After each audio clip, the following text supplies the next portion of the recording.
Hey there, tonight we're stepping into a different kind of story, not the shining legend, but the cold, heavy truth beneath the armor. You won't find dragons here or flawless heroes, just a life built on duty, fear, bruises, and the quiet grind of surviving in steel through battlefields, broken sleep, and the slow fade to glory. If this kind of storytelling helps you rest, feel free to like the video and subscribe, but only if it actually brings you peace. Let me know in the comments where you're listening from and what time it is.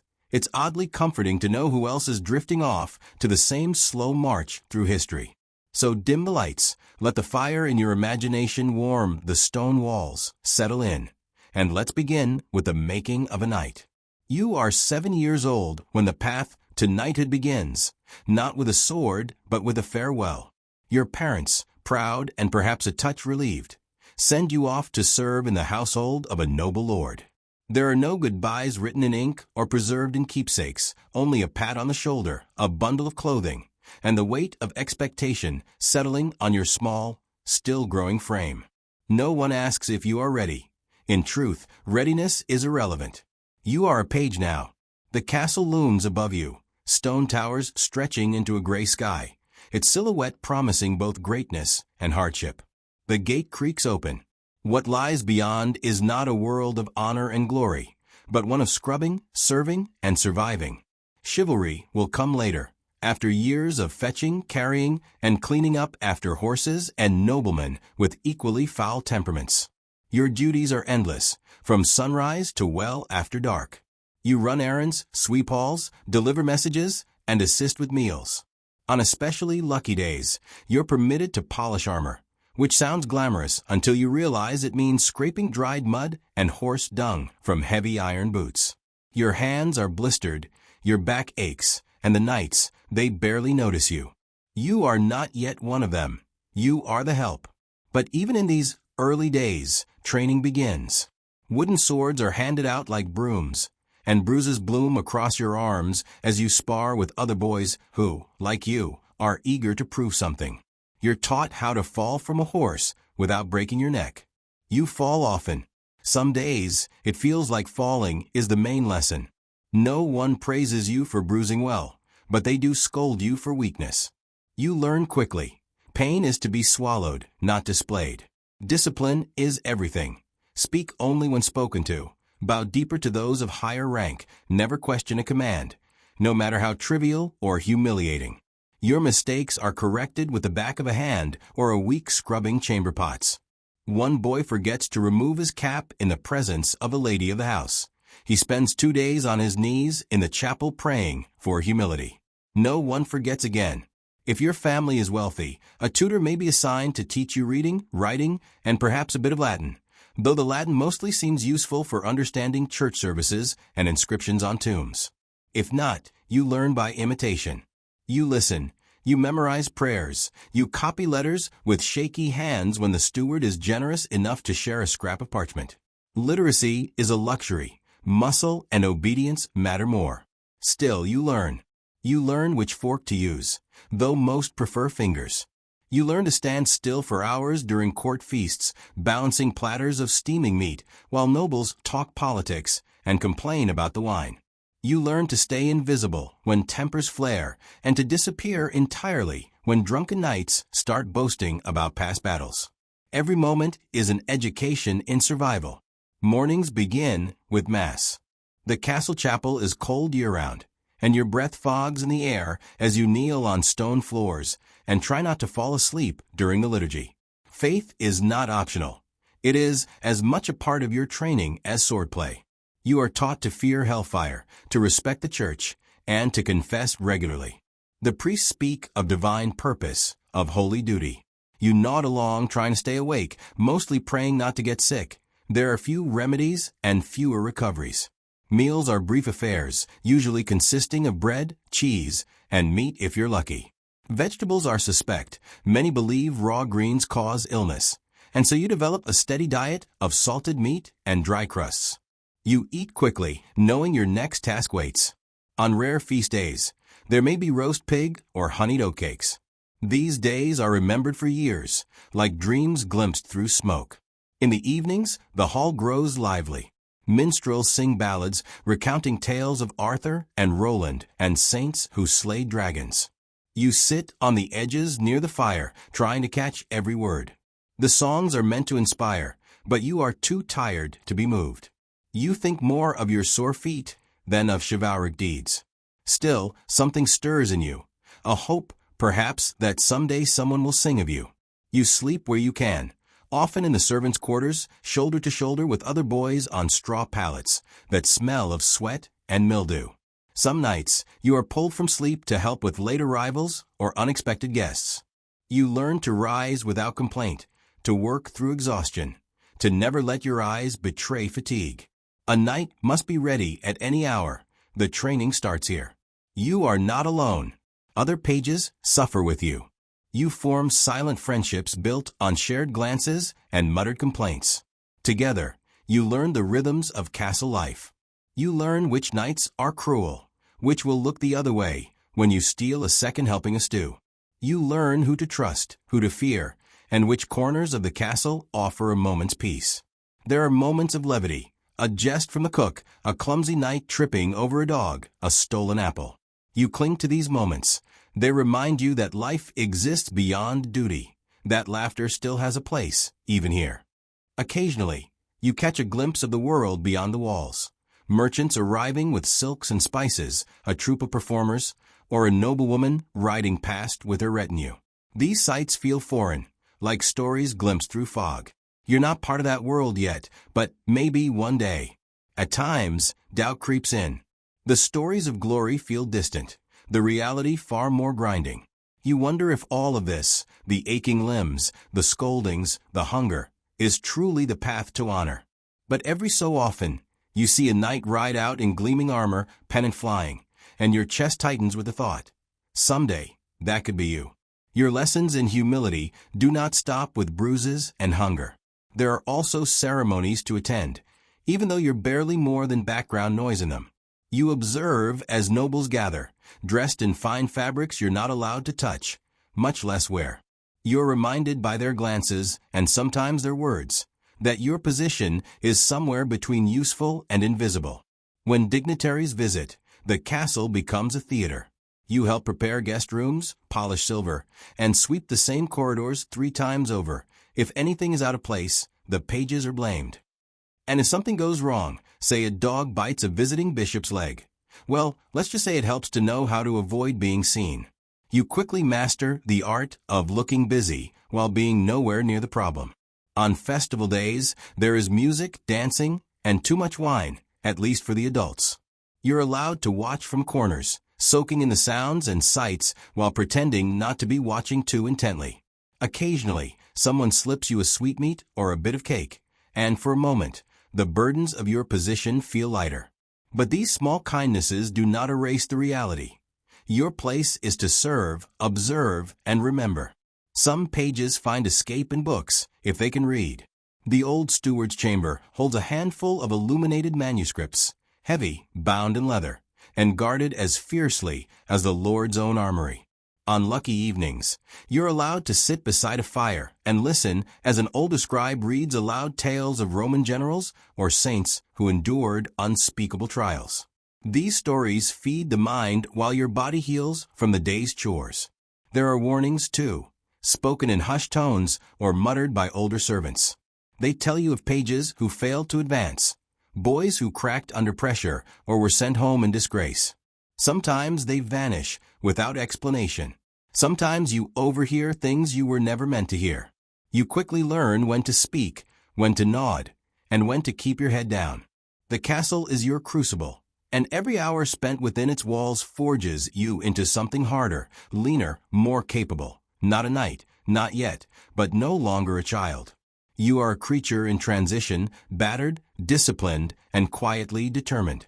So when you lie awake at night, staring at the wooden beams above your straw-filled mattress, you think not just of what you've endured, but of what lies ahead, the next phase, the next challenge, the next step on the path that will one day, if the gods, your lord, and your body all permit, make you a knight. But for now you are a page, and that is enough. At the age of 14, the apron strings of pagehood are ceremoniously snipped, though not with any kindness or softness. You are no longer a page. You are now a squire. And while this new title may sound like a promotion, it comes with considerably fewer sweetmeats and far more bruises. You have graduated from polishing floors to polishing armor, from fetching goblets to fetching the man who might be dying in one. Your new role is personal, intimate even. You are assigned to a knight, and you're expected to serve him as faithfully as a shadow. Where he goes, you go. If he rides into battle, you follow. If he falls, you run into the carnage to help him up, risking your own life in the process. You're no longer a child of a castle. You are the squire of a warrior, and your days are shaped by his demands. The physical training increases tenfold. Riding a warhorse, for instance, is not the elegant glide you once imagined. These beasts are enormous, bred for power and war, and more temperamental than most noblemen. Mounting them is a small battle in itself. Controlling them, a constant negotiation. Your thighs ache, your spine jars with every step, your backside hasn't felt normal since Michaelmas. Sword training intensifies. You now wield live blades, not to kill, but sharp enough to cause concern if your opponent happens to be better rested or less distracted than you. You spar daily, your body covered in bruises that never quite fade before new ones bloom. Every session is an exercise in humility. For every swing you land, you take 3 in return. The knight you serve doesn't expect grace, he expects grit. But perhaps the most tiresome part of your duties is equipment care. Armor, you quickly learn, is not just metal. It is an ecosystem. Sweat, grime, and the occasional slug somehow make their way into the joints of plate mail.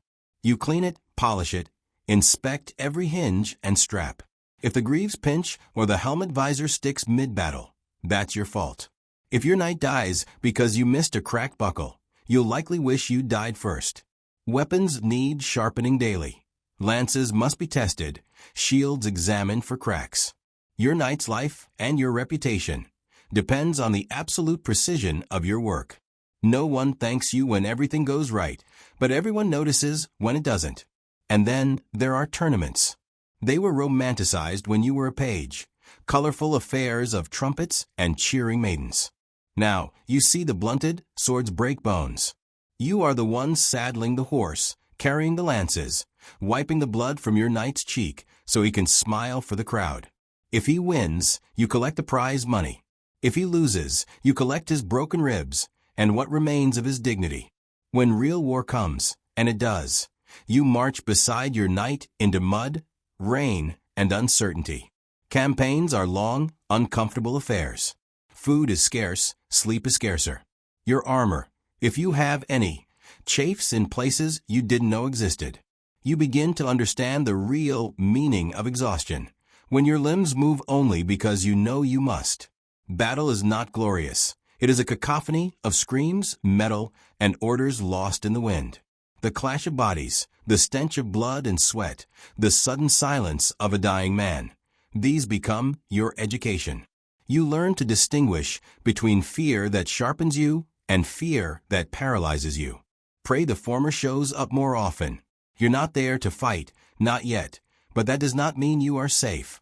When your knight is unhorsed, it is your job to reach him, lift him, pull him out of danger. Imagine dragging a man in full armor, each piece weighing more than a holiday roast, across a muddy field while arrows fall like rain. It is not heroic, it is backbreaking, and the reward is usually just a chance to do it again tomorrow. When your knight is injured, you tend to his wounds. If he is captured, you're expected to negotiate or deliver messages to secure his release. Sometimes this means dealing with men who would rather see him rot. You learn diplomacy not from tutors, but from necessity. Your words must be careful, your posture humble, your tone respectful. Even your silence becomes a tool. There are moments, rare but real, when you feel proud, when you lead your knight's horse into a camp and heads turn to look, when he nods at you after a battle, bloodied but alive. These moments are fleeting, like sunlight through arrow slits, but they matter. They keep you going. Back at the castle, your duties continue. You train younger pages, passing on the same hard lessons you once learned. You serve at banquets, help organize hunts, and remain at your knight's side whenever guests of importance arrive. Your sword is worn, your boots are cracked, and you move like a man twice your age, but you are no longer a servant. You are being watched, evaluated, measured. The priests still expect your prayers. Your lord still expects your loyalty. Your body expects rest, which it rarely receives. But there is no turning back. The only way forward is through. You begin to think about your own coat of arms. What colors, what symbols. You dream about the moment of dubbing, the sword tapping your shoulders, the moment you rise not as a squire, but as a knight. It feels impossibly far, it feels inevitable, it feels both. Then there are the hard days, the days when you bury a fellow squire, trampled beneath a war horse, or run through by a lance that didn't look blunted enough. No one sings songs for squires, no one writes poems for the boys who almost made it. You learn to carry grief without showing it. You learn to keep working, even as the ground shifts beneath you. If you are lucky, your knight teaches you more than battle. He teaches you how to think, how to judge a man's character, how to read a battlefield, how to lead. If he is wise, he teaches you when to speak and when to hold your tongue, how to pick your battles, and how to lose with grace. These are not things armor can protect you from, but they are just as vital. Winter brings new challenges. You now understand that a sword is only as effective as the hand that can still feel its hilt. Your fingers crack from cold, and the metal of your knight's armor feels like ice as you buckle it on each morning. Snow turns the training yard into a mire of frozen mud. Horses slip. So do you. You do not complain. The weather, like war, does not care how you feel. There is talk among the older squires, talk of glory, of rebellion in the east, of a king's summons. You listen, absorb, calculate. You've seen enough to know that glory often looks like a grave. Still, you would ride out tomorrow if called. The waiting is often worse than the war. You write your first letter, stiff, clumsy, and formal, addressed to your parents if they are still alive, and telling them little. You're not even sure where to send it, but writing it feels important, like anchoring yourself, like proving you're still someone beneath the bruises, sweat, and steel. One night, after a feast, your knight, drunk on mead and nostalgia, tells you of his first campaign. He describes the rain, the hunger, the thrill of surviving the charge. Then he grows quiet, stares into the fire, and names 3 men who did not return. You do not speak. You are meant to listen and remember. You practice daily, sometimes in secret. You mimic your knight's stance, his footwork, the way he holds his blade just before strike. You copy everything, hoping that imitation will one day become instinct. You bleed, you limp, you learn. Then, one morning, without fanfare, your name is called. You are to ride with your knight, not as an observer, but as his second. There is no sleep the night before, no sleep is needed. When you mount your horse, you are ready, not perfect, not fearless, but ready. Your story is still being written, but already it is etched into the cold iron of swords, the dust of roads, the calluses on your hands. You are no longer a boy, not quite a man, but closer now. You are a squire, and you are becoming. You're 21 years old, or near enough. Some squires are knighted younger, some older, but the number doesn't matter half so much as the fact that someone in authority has finally decided you're ready. Ready to kneel, ready to swear, ready, in theory, to kill and die with a little more official ceremony attached. There's no sudden transformation. You don't wake up with a deeper voice or a firmer jawline. You're still sore from yesterday's training, still have mud on your boots, and a scar across your shoulder that won't quite heal. But this is the moment your entire youth has crawled toward. Your body bruised, your pride battered, your hands hardened by years of polishing, sharpening, carrying, and serving. It has all led here, to the day of your knighthood. It begins with solitude. You're given a chamber, small and cold, in which to pray, reflect, and fast through the night. There's nothing glamorous about it, just stone walls, a single candle, and a chapel-supplied blanket that somehow manages to be both thin and scratchy. You kneel on the floor, bones aching, stomach growling, and try not to think about the warmth of the kitchens or the scent of roasting pork wafting from below. This vigil is meant to purify the soul, to prepare you to accept the sacred duties of a knight. You are expected to meditate on the responsibilities ahead, defending the weak, serving your Lord, upholding the church. In practice, you spend as much time wondering whether anyone would notice if you had a sip of water or sat down for 5 blessed minutes. You're not alone in your discomfort. Dozens of squires have kept this vigil before you, some trembling with anticipation, others feigning serenity. You wonder which you are. You try to remember all the prayers, the creeds, the proper posture. You try not to think about the rumors of squires vomiting from nerves during the ceremony or passing out mid-kneel. That would be unfortunate, memorable but unfortunate. Come dawn, you are escorted to the main hall. It is transformed for the occasion. Banners hang, candles flicker, nobles, knights, and priests gather in ceremonial dress, whispering politely behind gloved hands. A hush falls as you enter. Your name is announced. You kneel, your lord, or perhaps the king, depending on your station, approaches. He carries a sword, a symbol of service and power. It may not be his own blade. Some lords keep a ceremonial sword just for this purpose, polished to a mirror shine and never used in battle. You try not to look too closely. You try not to shake. The sword taps your shoulders, left, then right, the dubbing. In some traditions, you're also given a symbolic slap, a reminder of the physical and moral pain you must now endure without complaint. It's less of a blow and more of a firm pat, but the message is clear. A knight's duty is not to comfort, but to sacrifice. Then comes the oath. You speak solemnly, pledging loyalty to your liege, to God, and to the ideals of chivalry. You promise to defend the weak, to protect women, to speak truth, and to fight with honor. You repeat the words with as much gravity as you can muster, though you silently wonder how many knights still live by them. With the oath complete, you rise, not as a boy, not as a servant, but as a knight. The change is subtle, internal, and yet profound. People who barely glanced at you yesterday now nod in solemn approval. Your peers clap your shoulder. Your lord offers a tight-lipped smile, which by noble standards might as well be a standing ovation. There may be a feast afterward, depending on the wealth of your lord or the mood of the court. If so, you sit a little higher at the table, drink from a finer cup, and receive congratulations from nobles you once served wine to. Some squires are knighted on battlefields, their ceremony improvised amidst carnage. Others receive the full pageantry.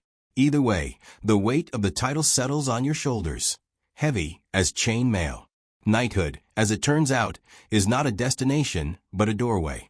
The world does not slow down for you to enjoy your new status. Your duties expand immediately. You're now expected to lead men, not follow them, to make decisions, not simply obey, to ride at the front, not the rear. The same sword that dubbed you a knight is now yours to wield, and no one will double-check your choices anymore. If you err, it will be public, and it will be costly. You're also now accountable in new ways. A knight's word is binding. Your signature carries weight. Your absence at court is noted.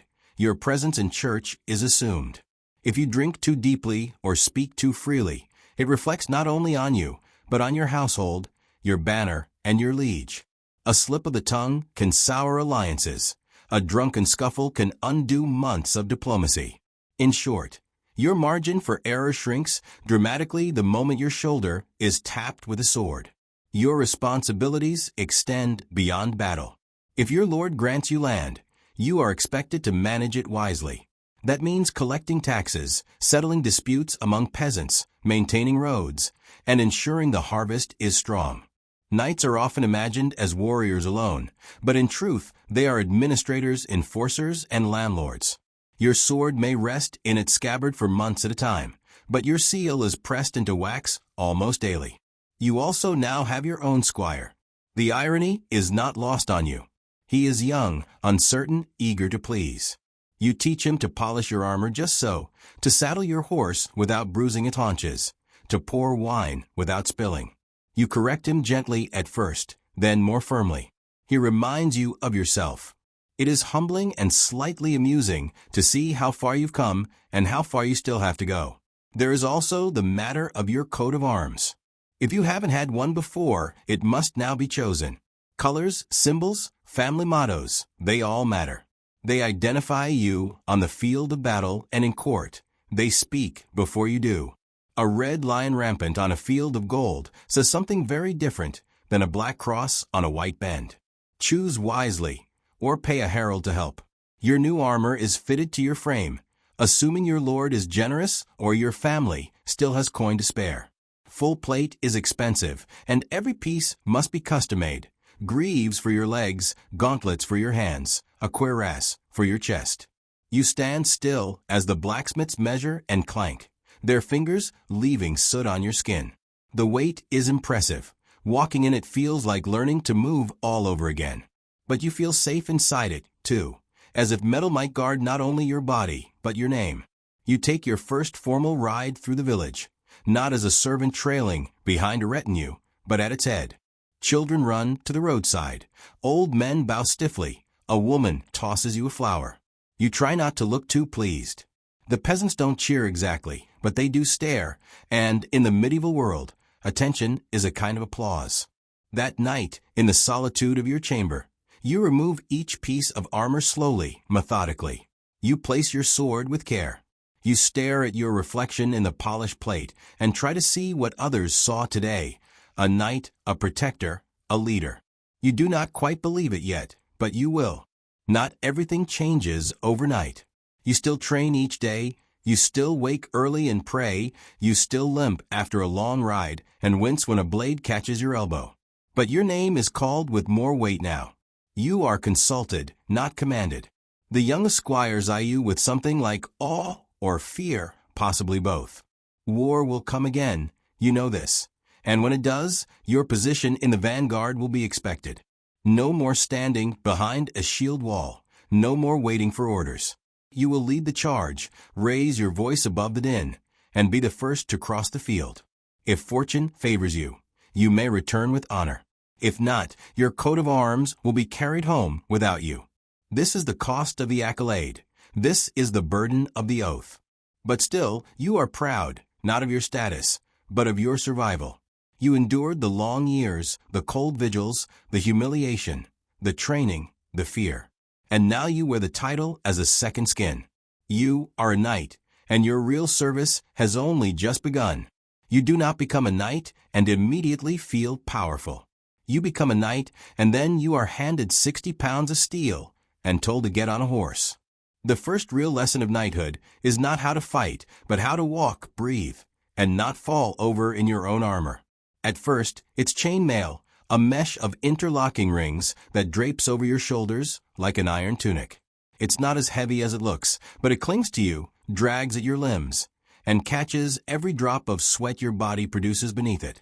You wear a padded gambeson, quilted linen stuffed with wool or rags, which smells awful after a single skirmish and worse after a week. But it keeps the mail from grinding against your skin like a cheese grater. As warfare evolves, so does your kit. Plate armor begins to replace mail, at first just a breastplate and greaves, then pauldrons for your shoulders, vambraces for your forearms, sabatons to encase your feet. Articulated joints, riveted segments, each addition designed to protect without pinching, though they almost always manage to do both. Eventually, you are sheathed in metal from crown to toe, and it's less like wearing clothes and more like being folded into a walking bell. The helmet is the worst. It muffles your hearing, narrows your vision, and steams up with your own breath. In battle, it protects your skull. Outside of battle, it functions mostly to give you a throbbing headache. Some helms have visors you can lift, which helps with breathing and spitting, though it also makes your face an easier target. Trade-offs are everywhere in armor. Mobility, surprisingly, is not impossible. You can run, squat, mount a horse, even roll if trained well. But everything takes effort. You are not agile, you are deliberate. And you quickly learn to conserve movement like a man counting his last coins. After all, if your opponent wears nothing heavier than boiled leather, he'll be darting around while you resemble a mobile sculpture of St. George. Then there's the maintenance. Every piece must be cleaned, oiled, inspected. A single rusted rivet can jam a joint. A dented chest plate can buckle under a second blow. Your squire becomes a blacksmith's apprentice overnight, scrubbing and hammering late into the evening. If he forgets a strap or fails to fasten your cuirass correctly, you notice, painfully and immediately. And let's not forget the weapons. Your sword is your constant companion, but not your only one. It is not the slim rapier of modern imagination, but a broad, weighty blade meant for hacking, not fencing. Its edge is kept sharp but not razor thin, better to survive impact. You carry it at your side, but draw it only when necessary. The sword is both symbol and tool, and in your hand, it becomes an extension of will. Then there's the lance. A knight without a lance is like a fish without gills, useless in open battle. The lance is not delicate. It is a sharpened pole, roughly 10 feet long, meant to be couched under your arm and driven like a battering ram into whoever's unlucky enough to be across the field. On horseback, it turns your momentum into deadly force, but it is also unwieldy, easy to miss with, and once broken, mostly good for poking campfires. The mace is a brutal companion, short, stubby, and blunt. No finesse, no elegance, just a lump of iron on a stick designed to cave in helmets and crack ribs. Useful when your enemy's armor laughs off blades. When subtlety fails, the mace makes its point with savage clarity. Axes are similar, less common among knights, more typical of mercenaries or those from northern stock. But in close quarters, an axe can hook a shield, split a helm, or drag a man off a horse. It's not considered gentlemanly, but neither, to be fair, is war. Shields serve both offensive and defensive roles. You carry one, usually kite-shaped or heater-style, slung across your back or strapped to your forearm. It bears your coat of arms, a bright splash of symbolism amidst the mud and smoke. You learn to punch with it, to deflect, to absorb force. A good shield might save your life. A bad one might become your coffin lid. Siege weapons are a different beast altogether. Catapults, trebuchets, and battering rams handled by engineers and lower soldiers. You observe them more than operate them, unless you're particularly unlucky. But you learn to fear them. No armor can save you from a boulder.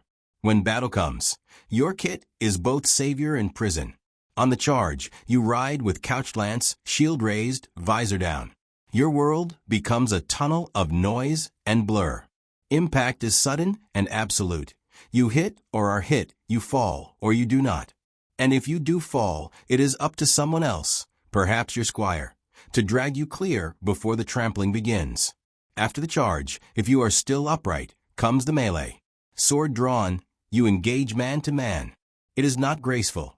It is a mess of grunts, blood, and clanging steel. You swing, you block, you pray. You aim not for heroics, but for joints, armpits, behind the knees, visor slits, the weak points every knight has. And if you don't find theirs, they'll find yours. In the aftermath, assuming you survive, you learn the lesser-known role of a knight, repairman. You remove your armor piece by piece, every dent and scratch telling its own small story. If a rivet snapped or a strap tore, it's noted, recorded, and mended. Your sword is cleaned, inspected, re-oiled. Every weapon dulled must be sharpened. You don't sleep until your gear is ready again, because next time it could mean your life. You begin to appreciate the subtle differences between good steel and bad.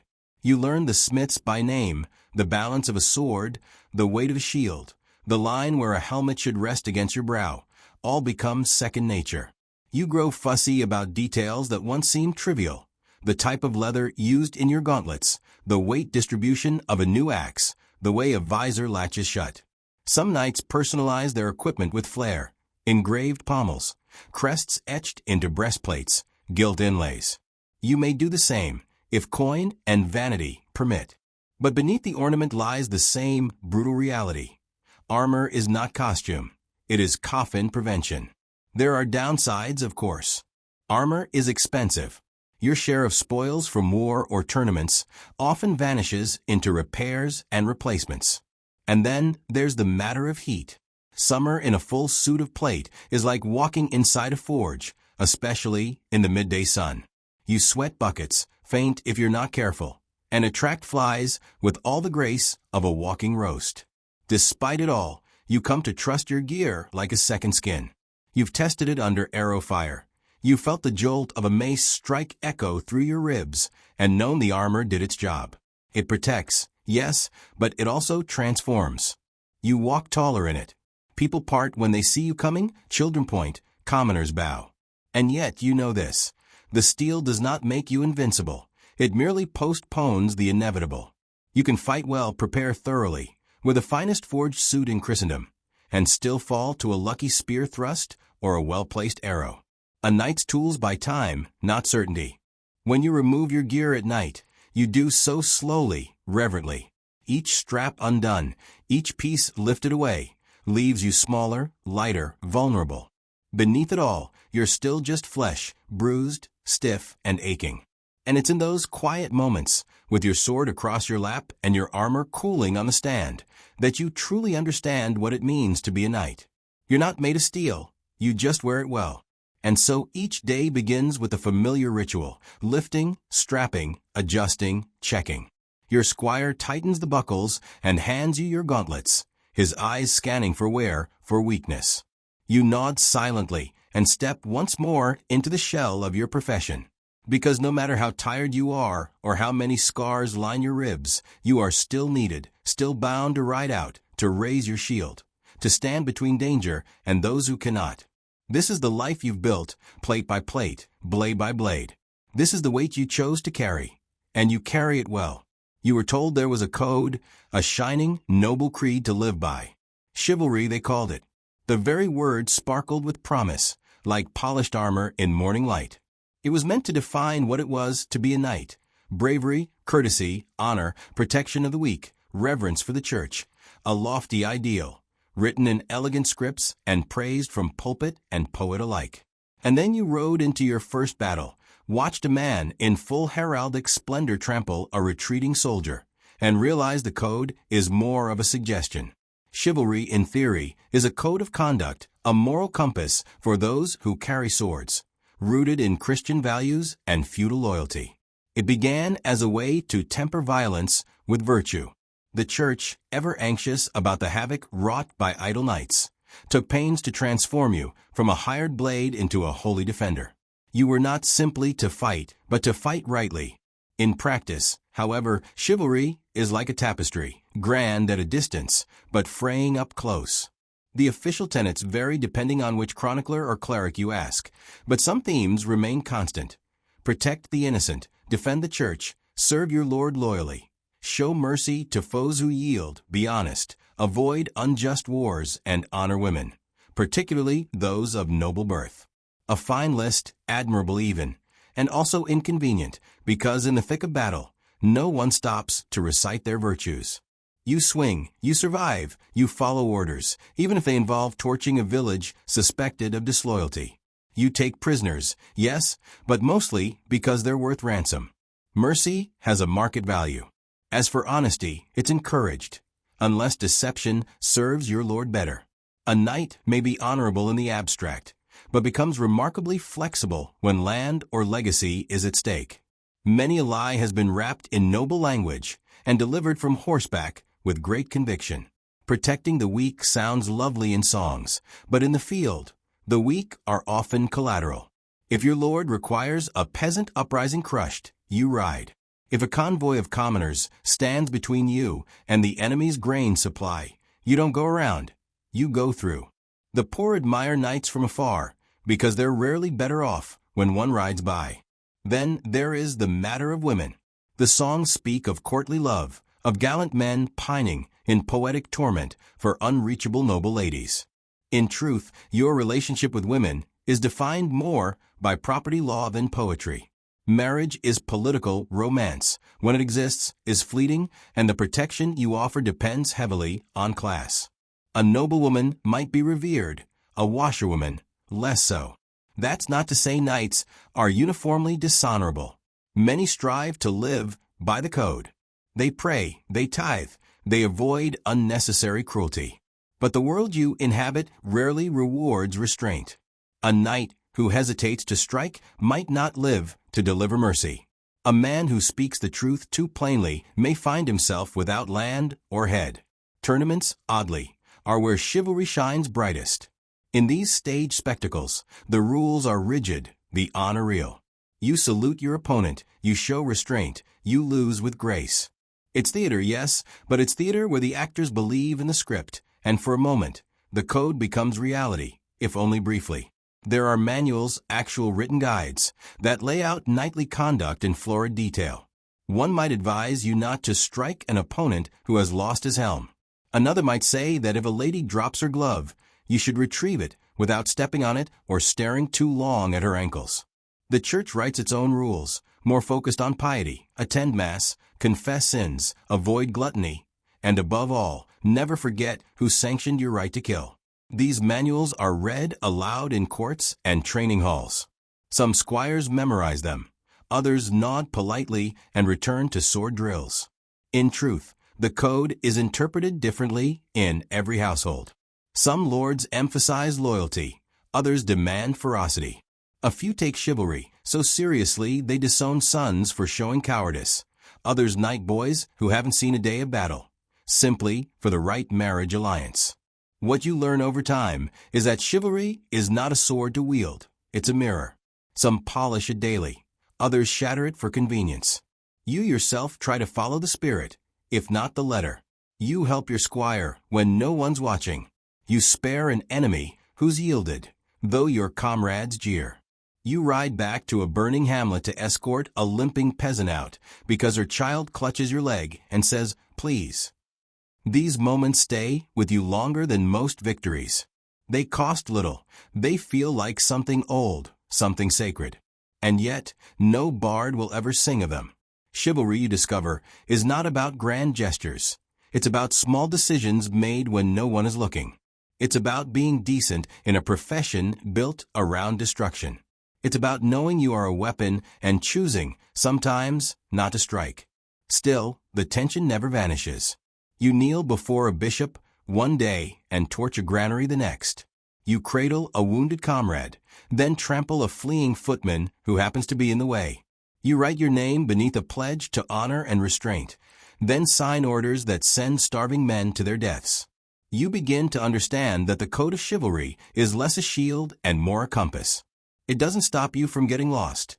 It just gives you something to check when the fog sets in. Some days, that's enough. In the quieter hours, you reflect on the contradictions.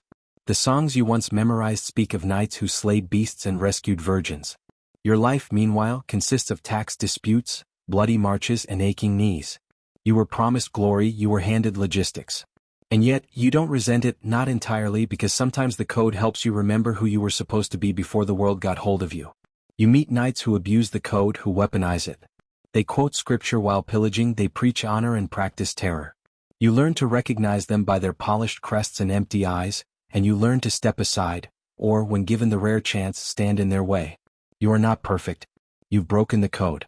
You've struck men who had surrendered, you've taken spoils that weren't yours, you've stayed silent when you should have spoken. But you remember the faces of those who tried.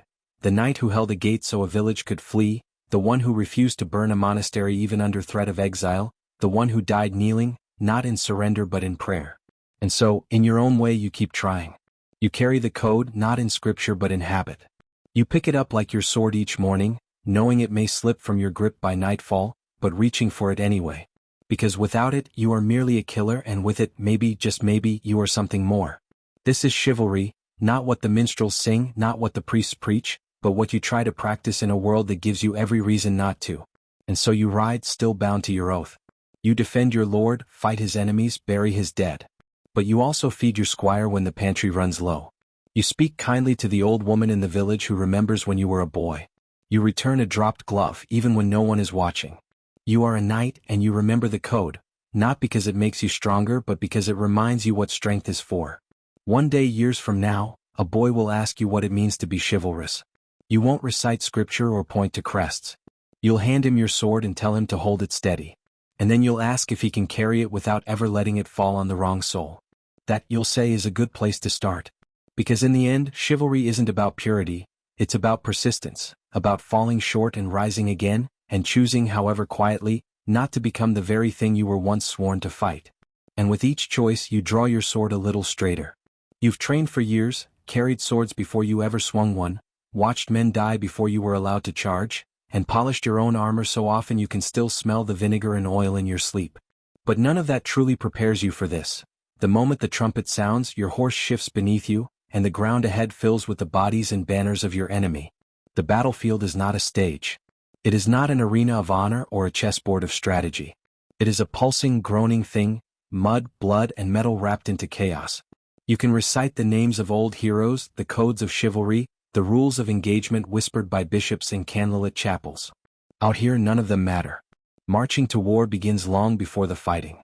You ride for days, weeks even, through rain, sleet, and sun. The air grows worse as the army swells, body heat, dung, and rotting rations blending into something foul enough to turn even the sturdiest stomach. Feet blister, tempers snap. Your companions shift from camaraderie to muttering and silence. Men begin to smell like their horses. You do too. Camp life is brief and miserable. Tents flap in the wind like damp flags, fires smoke more than they warm. You eat what's left, salted meat, hard bread, dried peas. Sometimes you're lucky, more often you're not. Clean water is rare, and when it isn't, you worry what's floating in it. Armor is cold in the morning, blistering by noon. You sleep with your boots on and your sword within reach. And then one morning you crest a ridge and see them, an army arrayed across the field, their own banners snapping, their knights glinting in the rising sun. This is it. Your commander gives orders, shouted and relayed.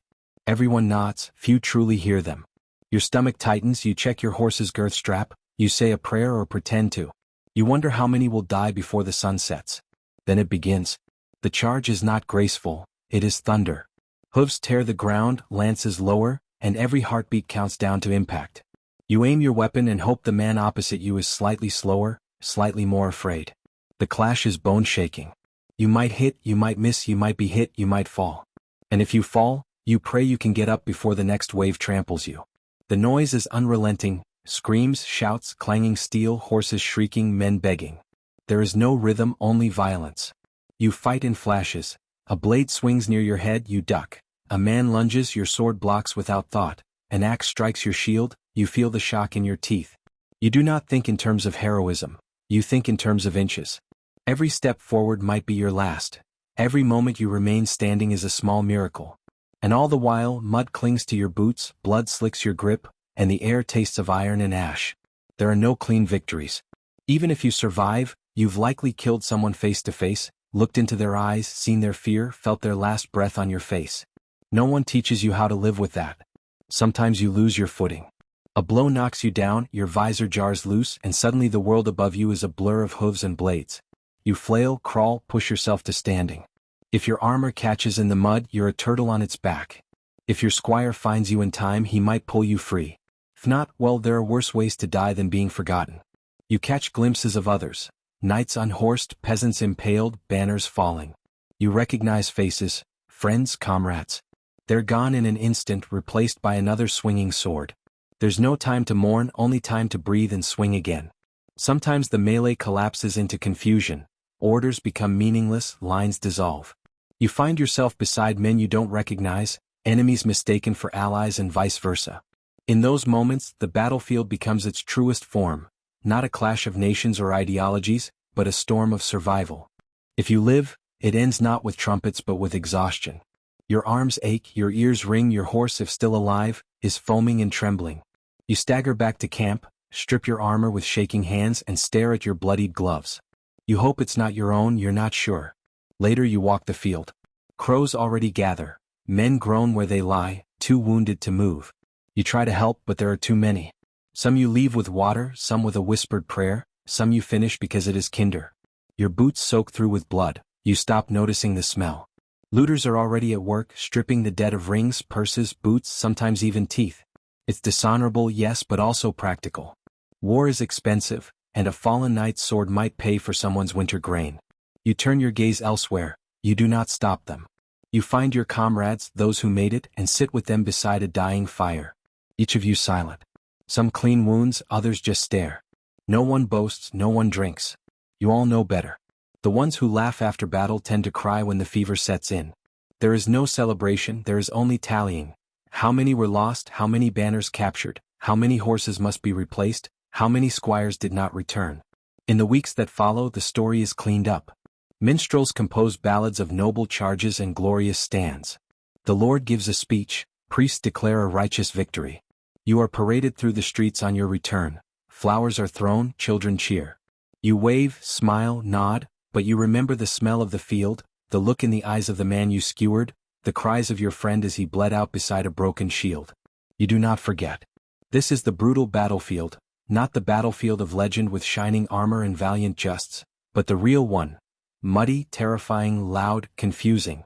A place where honor is a luxury, mercy is rare, and survival is a skill. You're no longer simply a knight. You are a soldier, a veteran. And though you ride on, polish your armor, train your squire, part of you will always be there, on that nameless field, under that gray sky, sword slick with blood and breath fogging your visor. That part of you never truly leaves. You try not to talk about it, what really happened. When new squires ask, you give them lessons in form, in stance, in strategy. You do not describe the sounds. You do not mention the shaking hands, not because you're ashamed but because words cannot make sense of it, and because part of you is afraid they'd still want it. But you prepare them all the same.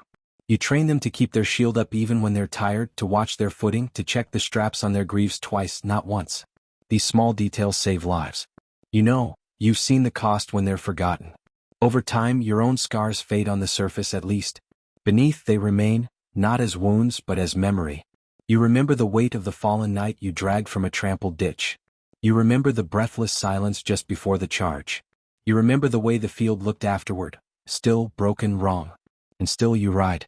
Because someone must. Because the war never really ends, it only sleeps between battles. You do not seek glory anymore, you seek clarity. You seek survival. And you try in whatever way you can to make sure the men beside you come home. This is what it means to fight. Not for banners, not for poems, but for the man at your left and the one at your right, for the squire who still believes in songs, for the prayer you whisper even when you don't believe. You were shaped by steel but forged in the field.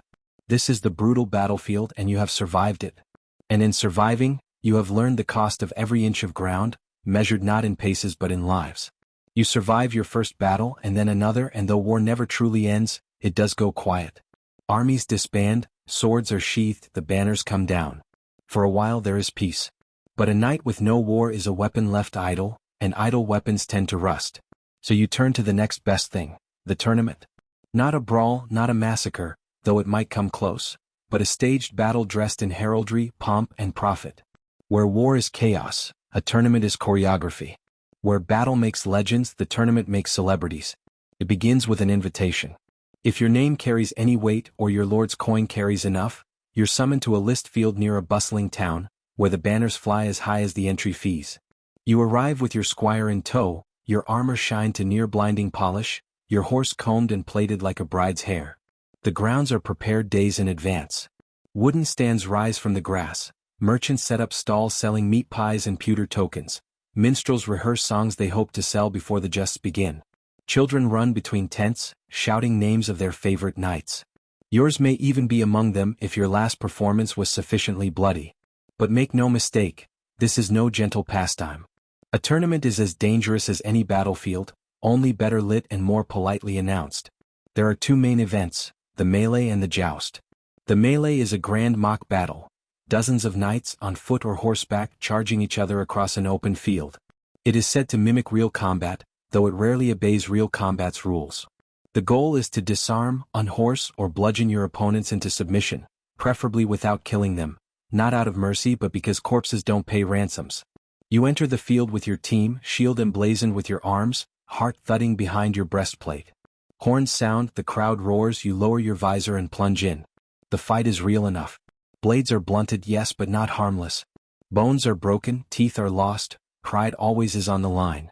You strike, you're struck, you fall, you rise. Somewhere in the din your name is shouted, either in triumph or concern, sometimes both. The melee is over when only a few remain standing, or when the judges decide it's become too undignified. You leave the field limping, exhilarated, exhausted, or sometimes unconscious. If you perform well, your reputation grows. If you perform poorly, you pretend not to care while discreetly checking for bruises. Then comes the joust, the jewel of the tournament. One knight, one lance, one pass. The tilt rail separates you from your opponent, and both of you thunder forward on horseback, trying to shatter your lance on the other's shield, helm, or chest. Points are awarded, helmets are dented, occasionally ribs are cracked. More than one knight has died beneath the applause of the crowd. There is spectacle to it, enough ceremony to rival a wedding. Your name is announced, trumpets sound, a lady ties a ribbon to your lance. You bow to the stands, salute your opponent, and take your place at the end of the tilt yard. Then the flag drops, and all that pageantry disappears beneath the pounding of hooves and the narrowing of your world into the tip of your lance and the target ahead. When you hit cleanly, the crack of impact echoes like thunder, splinters explode, the crowd cheers. If you're thrown, you hit the earth hard and lie there long enough to remember that mud has no chivalry. Victory brings coin and, more importantly, notice. Lords watch from the stands, scanning for talent, potential, or marriageable fame. If you impress the right person, your fortunes can change overnight. If you make a name for yourself, you may find yourself invited to bigger circuits. Tournaments in Paris, London, or Rome, or at least the stories say so. But not all jests are equal. Some are friendly, honor-bound, and carefully judged. Others are bloodier, more corrupt. There are whispered tales of knights bribing marshals, sabotaging armor, or switching lances to unblunted tips. And every tournament has its share of bad blood, feuds reignited, insults answered with steel. Then there are the injuries, dislocated shoulders, shattered wrists, concussions. You learn quickly not to remove your helmet until you're sure your ears are still working. Even spectators are not always safe. A splintered lance once flew into the stands and took out a merchant's eye. He still comes to watch every year from the other side. Outside the arena, the tournament is a fairground. Traders hawk everything from relics to roasted chestnuts, scribes sell poems composed on the spot, apprentices joust with sticks in the mud while mimicking your name. At night, bonfires crackle, ale flows freely, and minstrels sing songs that exaggerate every blow landed and every favor won. If you've earned a few bruises, you might at least earn a few verses. The nobles host feasts. You attend, cleaned and laced into a doublet that fits like punishment. You bow, you drink, you endure conversation. A lady might ask about your technique, though her interest may have less to do with lances and more to do with inheritance or scandal or both. Tournaments are also a place for politics. Alliances are struck, rivalries flare, and lords make quiet wagers behind their goblets. A win on the field can lead to a contract, a vassalage, or a sudden engagement. A loss, on the other hand, might be remembered long after your ribs have healed. For all their glitter, tournaments are expensive. Entry fees, armor repairs, horse care, tents, and bribes, it all adds up. A poorly managed campaign can leave you poorer than when you arrived. Some knights take loans, some sell off land, a few turn to less savory methods. Gambling, extortion, even rigging matches. Still you return. You always return. Because there's a thrill to it, a pulse that nothing else matches. Because the crowd remembers your name. Because a good tournament win can do what 5 years of border patrol cannot. It lifts you, it announces you, it makes you visible. And in a world where power rests in perception, visibility is everything. You ride in, you fight, you bleed, you bow. And when you win, you smile with broken lips because, for one fleeting moment, you are not just a servant in steel. You are the main event. You are not at war, but you are in combat. This is the tournament circuit, and you are still standing. By the end of the week, your body is a ledger of bruises, scratches, and indignities. Your squire works late into the night restoring your kit. You spend the evening swishing watered wine, pretending your shoulder doesn't throb with every breath. A blackened eye makes you interesting company at supper. The limp adds character. You don't speak of the fear, the heartbeat just before the lance drops, the instant you wonder if the next hit will be clean or final. You swallow it down, tuck it beneath the layers of steel and swagger. Every knight does. Fear is common, admission is not. If the tournament was good to you, you leave with coin, a new favor tied to your saddle, and invitations for the next event. If not, you leave with empty hands and full regrets, already calculating how many tournaments it will take to rebuild what you spent chasing glory. The road away is quieter, less triumphant. A few companions ride with you. One coughs blood, another cradles a wrapped hand that may never hold a lance again. The squires chatter, still enchanted by the show. They do not yet understand the price of applause. And so, bruised but intact, you return to your estate or your garrison, where the real duties await. But for a week you were more than a soldier, you were spectacle, you were legend. You'll do it again. Because while war may forge your reputation, tournaments let you write it in gold. And sometimes that is enough. Because in the eyes of the crowd, you are not just a knight, you are a name, a banner, a force in motion. And for a brief, shining moment, everyone saw you shine. The trumpets fade, the tournaments end, the battlefield falls silent, and you return, not to rest but to something more complex, responsibility. Because you are not only a knight, you are also a lord's vassal, a landholder and enforcer of law and order. And whether your fief is sprawling or small, it demands as much from you as any joust or skirmish ever did. Your estate, such as it is a patchwork of thatched roofs, grazing fields and stubborn people. It was granted to you, often in reward for service, and with it came a host of obligations, not to the land but to those who work it. They do not know you as a warrior, rider, or lance wielder. They know you as the man who demands grain in October, sends bailiffs to settle quarrels, and sometimes rides through the village just to remind everyone who owns what. Your mornings begin not with sword drills but with ledgers. Your steward rattles off figures, bushels harvested, taxes collected, debts outstanding. You nod like you understand, though half the time you don't. There's always a shortfall. A pig vanished, a crop failed, someone died with coins still owed. The solution invariably involves more paperwork and fewer pigs. Then come the petitioners. Peasants queue at your hall to air grievances. He stole my goose, her cow trampled my barley, their son struck mine with a stick. You sit beneath a banner bearing your arms, listening with the weariness of a man who's faced arrows and would prefer them to this.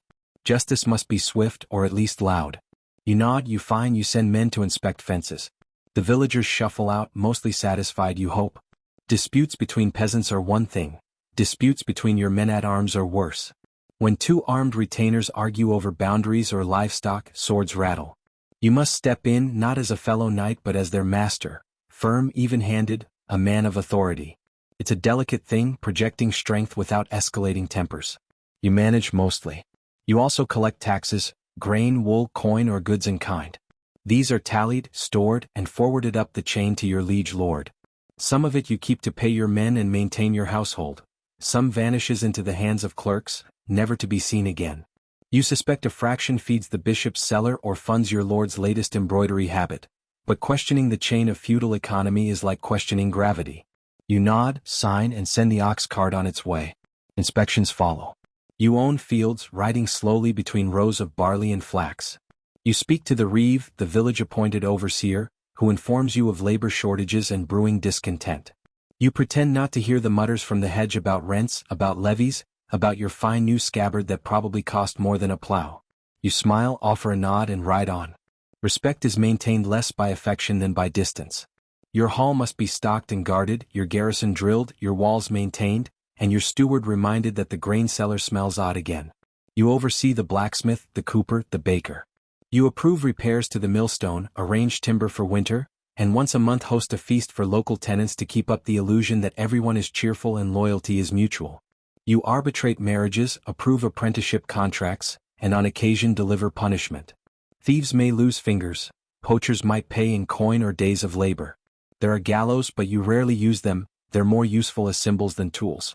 Still, when necessary, you remind the village what happens when law is ignored. The church is ever present.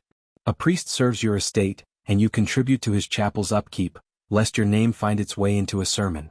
You attend Mass, confess sins you vaguely regret, and make donations that conveniently match your most recent misdeed. Piety, after all, is easier in coin than in conduct. Even your household requires managing.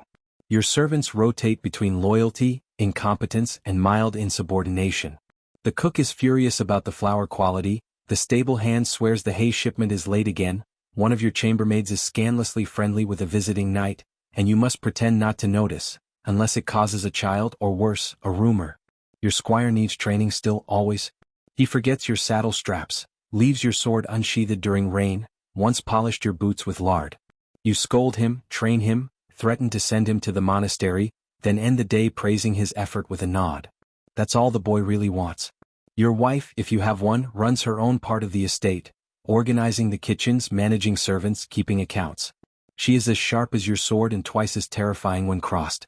She reminds you when rents are due, when your cousin's widow expects a letter, and that the priest caught you dozing during Mass again. You learn to listen. You also learn never to suggest she host the next feast without preparing for a 3-day argument about table linen.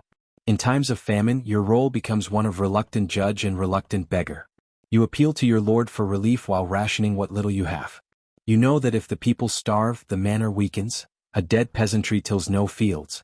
So you offer just enough to keep them working and just enough to keep their envy from turning to rebellion. In times of plenty you are generous, but visibly so, bread handed out at the chapel door, coins tossed during feast days. It is not charity, it is theater. It keeps order. The peasants call you my lord, but you're not quite sure whether it's respect, resentment, or resignation, likely all three. They bow low, but you see the flickers of judgment in their eyes. You ride past them, heavy in your saddle, armor gleaming. You are their protector, you are their tax, you are their judge, and sometimes their executioner. Occasionally you host visiting knights or minor nobles. These visits are equal parts hospitality and hostage negotiation. You must appear wealthy but not wasteful, powerful but not threatening. A wrong word about the king's taxes could brand you disloyal. A poorly cooked pigeon could insult your guest's cousin, who happens to be an earl. You walk a knife's edge of politeness, pageantry, and performance. But it isn't all caution and governance. There are quiet moments. You ride alone at dawn through dew-wet fields, nodding to shepherds who've been up longer than you. You sit by the hearth in winter and listen to your steward mumble accounts while the fire cracks behind him. You share a drink with your sergeant-at-arms, both of you old enough to admit your backs ache more than they used to. You are lord of your manor, but also its captive. You cannot leave for long. Bandits might strike, the grain might rot, your cousin might try to press a claim. Even a trip to court feels like abandoning a child to nurse itself. And when you return, something is always broken. A gate, a contract, a fence, a nose. Still, there is pride in it, not in the power but in the structure. You keep this place standing. You feed 100 mouths, you settle disputes before they boil into feuds, you remember names. You attend baptisms, funerals, and harvest dances. You kneel beside the dying and sign contracts for the newly wed. You are woven into the land's rhythm, into its heartbeat. This is the other life of a knight, not glory, not gore, but governance. And though it will never be sung by minstrels or carved into stone, you know the truth. A knight's blade defends his name, but his estate keeps it alive. Because in the end, when the sword is sheathed and the war drums fade, it is not your victories that remain. It is your land, your people, and the fragile peace you hold together, one decision at a time. When the halls fall quiet, the ledgers are closed, and your sword is back on its rack, you're left with something less discussed and poorly romanticized: your private life. You'd think, after tournaments, campaigns, and estate matters, that you'd collapse each night into dreamless slumber. You'd be wrong. Rest is elusive, comfort is intermittent. The truth is, sleep is a luxury in a knight's world, and one that must often be negotiated. Your bed is not the down-filled paradise of later centuries. It's a wooden frame stuffed with straw or wool, covered in linen that smells faintly of dust and fatigue. You share it, perhaps with a spouse or alone, or occasionally with your armor spread out to dry beside you, ticking softly as the heat leaves the metal. You do not sleep through the night. That isn't how things work. You sleep in shifts, broken by prayers, patrols, and old wounds that ache more as the hearth burns low. Some nights, you're summoned to settle a dispute in the barracks. Other times you simply lie awake, replaying a tilt that went badly or wondering whether the steward lied about the granary again. But it's not all gloom. There is laughter too, and warmth that does not come from fire. Your hall is more than a court of judgment. It's your hearth, your theater, your lounge.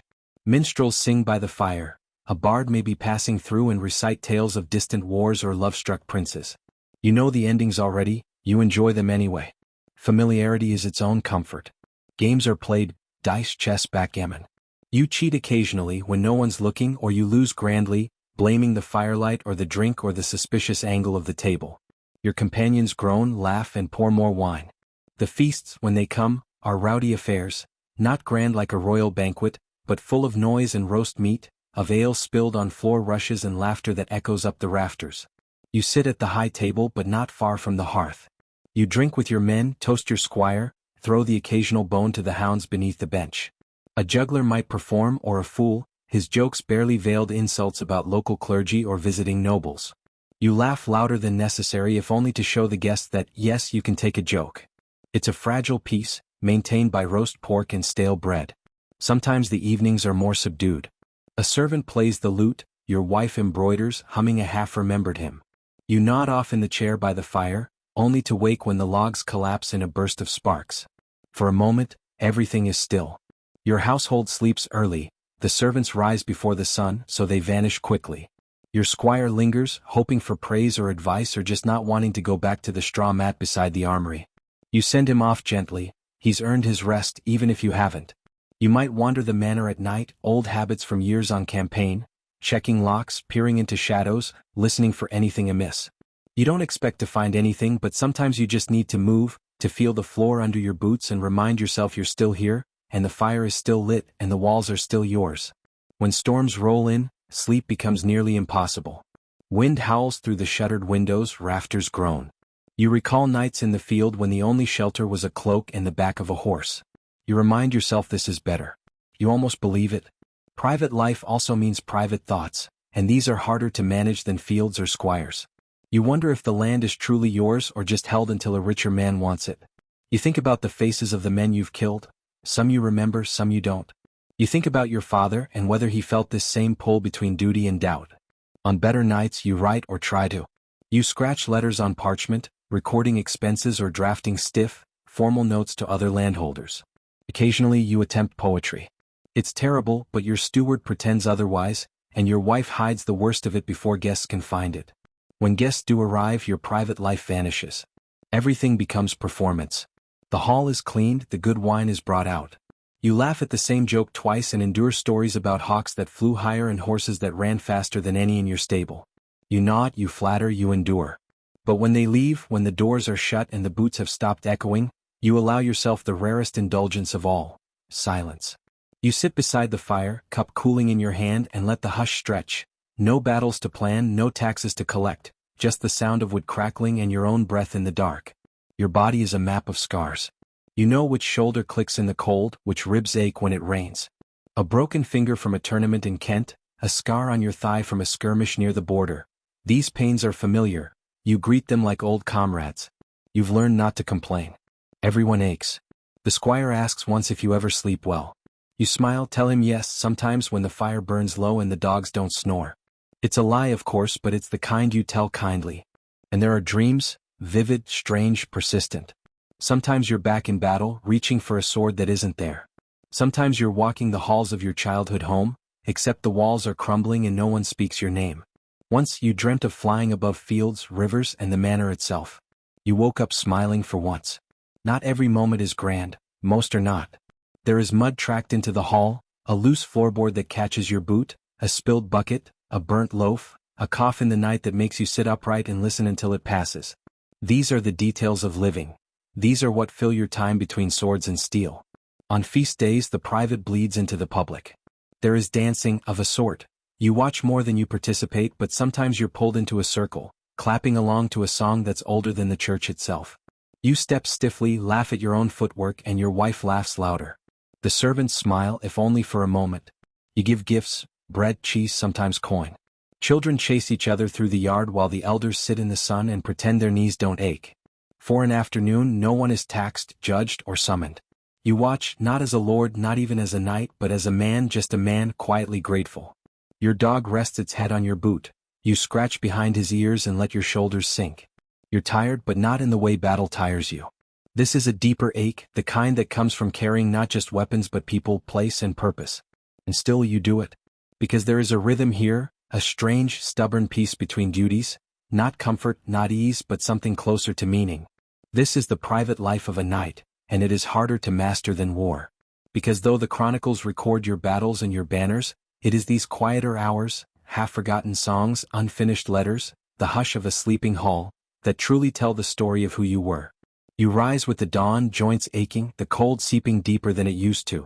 The steward greets you with a nod, the squire follows, quieter than he was in years past. Nothing feels unusual at first until you step outside and realize something has shifted. It's not in the air or the weather, but in the rhythm of the world itself. Fewer hooves on the road, fewer hands raised in salute. The banners are still there, but they hang lower than they once did. Your role, once essential, now feels ceremonial. You still ride out, still wear the armor, still train the lads who come up through the ranks with fire in their eyes. But even they look past you now, to the engineers sketching boring history for sleep, how medieval peasants survived brutal winters. Hey there, tonight we're heading back, not to warm castles or candlelit feasts, but to smoke-filled huts and frozen earth. This is winter in the Middle Ages, the real one. No glory, no armor, just peasants doing their best to survive months of cold, hunger, and silence. Snow drifted through the roof, bread turned to stone, wolves came closer, and every day you got up and did it all again. If slow, grounded history helps you unwind, feel free to like the video and subscribe. but only if it actually brings you peace. Let me know in the comments where you're listening from and what brings you comfort. It's strangely comforting to know who else is out there. So dim the lights. Maybe turn on a fan for that soft background hum. Wrap yourself in something warm. And let's begin. In a season that didn't just test people, it tried to end them. You don't need a calendar to know when winter's coming. You feel it in the bones first. They stiffen like yesterday's bread. Then in the sky, which goes from blue to a kind of reluctant gray. And finally in the animals, who start looking at you with quiet suspicion, as if they know something you don't. And they usually do. Autumn doesn't end. It retreats slowly. Leaves fall, sure, but it's not just that. It's the way the wind changes direction. It starts slipping through the gaps in the cottage, exploring the place like an uninvited guest, poking around, finding where the warmth lives and evicting it. The chickens grow quieter. The dog stops barking at the wind and begins listening to it instead. That's how you know it's nearly time. The sun, when it shows up at all, feels thin, as if it's forgotten how to be warm. And everyone walks just a bit faster, not because they're in a hurry, but because standing still hurts more. There's no grand announcement, no snowstorm with a flourish. Winter arrives like debt, quietly and with a great deal of consequence. The first task always is denial. You pretend the cold is temporary, a chill, nothing more. You wear the same tunic you wore in October, but now with a cloak that's more whole than fabric. You tell yourself you'll mend it. You won't, not because you're lazy, but because the needle's bent, the threads run out, and your fingers are too numb to hold either. We talk a lot about preparation, as if we were always ready. But let's be honest, most winters arrive when we're not quite finished with autumn. There's always a corner of the roof you meant to fix, or would you meant to chop. Always something still left in the garden that didn't get dried or salted or stored in time. Still, you do what you can. You stuff straw between the gaps in the wall. You drape cloth over the doorway. You rearrange the beds so everyone sleeps a little closer to the hearth. Even Uncle Gain, who smells like sheep and talks in his sleep about debts no one remembers. You don't light fires all day. That's a luxury. Wood is for evenings, for cooking, and for the hour or so when everyone pretends to be cheerful. The rest of the time, you rely on movement, layering, and the heat of several reluctant siblings pressed together under one scratchy blanket. The animals sense it too. They linger longer near the shelter. The chickens huddle. The pigs go quiet, which is deeply unsettling. The cows grow more irritable, which is to say they remain exactly the same. Outside, the ground turns to iron. The paths that were muddy last week are now treacherous half-frozen ruts that twist ankles and swallow boots. Water in the bucket develops a skin of ice. You break it each morning with a ladle, then curse softly as it numbs your hands. And the sky just hangs there low, gray, expectant, like it's waiting for something. You squint at it as if you might read it, as if clouds carry messages. They don't, but they do mean you won't see the sun again for several weeks. In town, people walk faster, they speak in shorter sentences. Jokes dry up. No one's really in the mood. Even the church sermons get a little darker. The priest reminds you that cold weather is God's way of encouraging humility. You wonder if God might try a slightly warmer lesson plan. And then, finally, one morning it happens. Snow. Not a blizzard. Not yet. Just a dusting, like flour spilled across the fields.